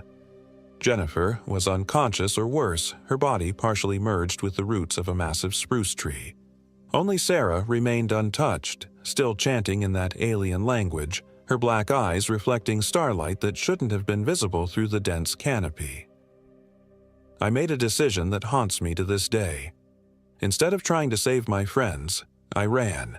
I crashed through the underbrush like a madman, branches tearing at my clothes and skin, guided only by the desperate hope that I might somehow find a way out of this nightmare forest. Behind me, I could hear Sarah's voice rising to a crescendo, and underneath it, the sound of my friends screaming as they were transformed into something no longer human. I ran for what felt like hours, long past the point where exhaustion should have forced me to stop. The forest seemed to actively resist my escape, with thorns that caught at my clothes and roots that tried to trip me with every step. But something, maybe adrenaline, maybe divine intervention, maybe just dumb luck, kept me moving. Just as dawn was breaking, I stumbled out of the tree line onto a gravel road that definitely hadn't been there before. A park ranger found me 3 hours later, delirious and bleeding, babbling about creatures made of wood and bark. I spent 2 weeks in an Anchorage hospital being treated for exposure, dehydration, and what the doctors diplomatically called acute stress reaction. The official search for my missing companions lasted 6 days. They found our rental Jeep exactly where we'd left it, and they found the spot where we'd first made camp. But beyond that, there was no trace of Michael, Jennifer, or Sarah. No clothing, no equipment, no footprints, nothing to indicate they'd ever existed. The search teams reported that the terrain in the area was completely different from what our GPS log suggested we'd traveled through. The lake Sarah had been so eager to find didn't exist and never had, according to geological surveys going back 50 years. The coordinates she'd researched led to a section of forest that was considered impassable even by experienced guides. Most unsettling of all, the rangers told me that our GPS had recorded us traveling in a perfect circle for 3 days, never more than 2 miles from where we'd started. According to the satellite data, we'd never been lost at all. We'd been walking in loops around the same small area, though I swear we covered dozens of miles through constantly changing terrain. I've never been able to explain what happened to us in that place. The rational part of my mind wants to believe the doctors, who say I experienced a severe psychological breakdown brought on by stress and environmental factors. They theorize that I created the entire scenario as a way of coping with some unknown tragedy that befell my friends. Perhaps an animal attack or accidental death that my mind couldn't process. But I know what I saw. I know what touched me. And sometimes, on quiet nights when the wind is blowing through the trees outside my apartment, I can still hear Sarah's voice calling my name. The worst part isn't the nightmares or the panic attacks or the way I can't bring myself to enter any forest deeper than a city park. The worst part is the doubt. What if I'm wrong about what happened? What if my friends are still alive somewhere wondering why I abandoned them? What if Sarah is sitting in some hospital asking why her boyfriend never came to find her? But then I look at my left arm, where those root tendrils touched me, and I see the scars. They're not the straight lines you'd expect from branches or thorns. They're organic, branching patterns that look exactly like the grain of wood, and sometimes, when the light hits them just right, I swear I can see them moving, growing. The doctors say it's just my imagination, tricks of light and shadow that my traumatized mind interprets as something supernatural. They've prescribed antipsychotics and antidepressants and cognitive behavioral therapy, all designed to help me accept that what I experienced wasn't real. But I know better. And deep down, in the part of my mind that still hears whispers in the wind, I know that Sarah is still out there, still calling my name, still waiting for me to come back to that place where the trees know how to speak and the forest never lets go of what it claims. Sometimes I dream about going back, about hiking into the Katmai wilderness with better equipment, better maps, a satellite phone that can't be interfered with by whatever force controls that place. In these dreams, I find my friends exactly where I left them, transformed but still somehow themselves, and they welcome me home with smiles that stretch too wide and eyes like pools of midnight. And in those dreams, joining them doesn't seem like such a terrible fate. I wake up from these dreams with the taste of pine sap in my mouth and the sound of Sarah's laughter echoing in my ears. The scars on my arm itch and burn, and for a moment, just a moment, I can feel something moving beneath my skin, something that wants to break free and reach toward the nearest window, toward the north, toward Alaska, toward home. That's when I remind myself why I moved to Florida, as far from any significant forest as I could manage. That's when I turn on every light in my apartment and call my sister, or my mother, or anyone who can talk to me until the sun comes up and the feeling passes. Because I know that if I ever go back to that place, I won't be coming home again. And sometimes, in my weakest moments, I'm not sure that would be such a bad thing. The forest is patient. It's been waiting for thousands of years, and it can wait a little longer. But Sarah's voice gets clearer every night, and the scars on my arm are definitely growing. I don't think I have much time left.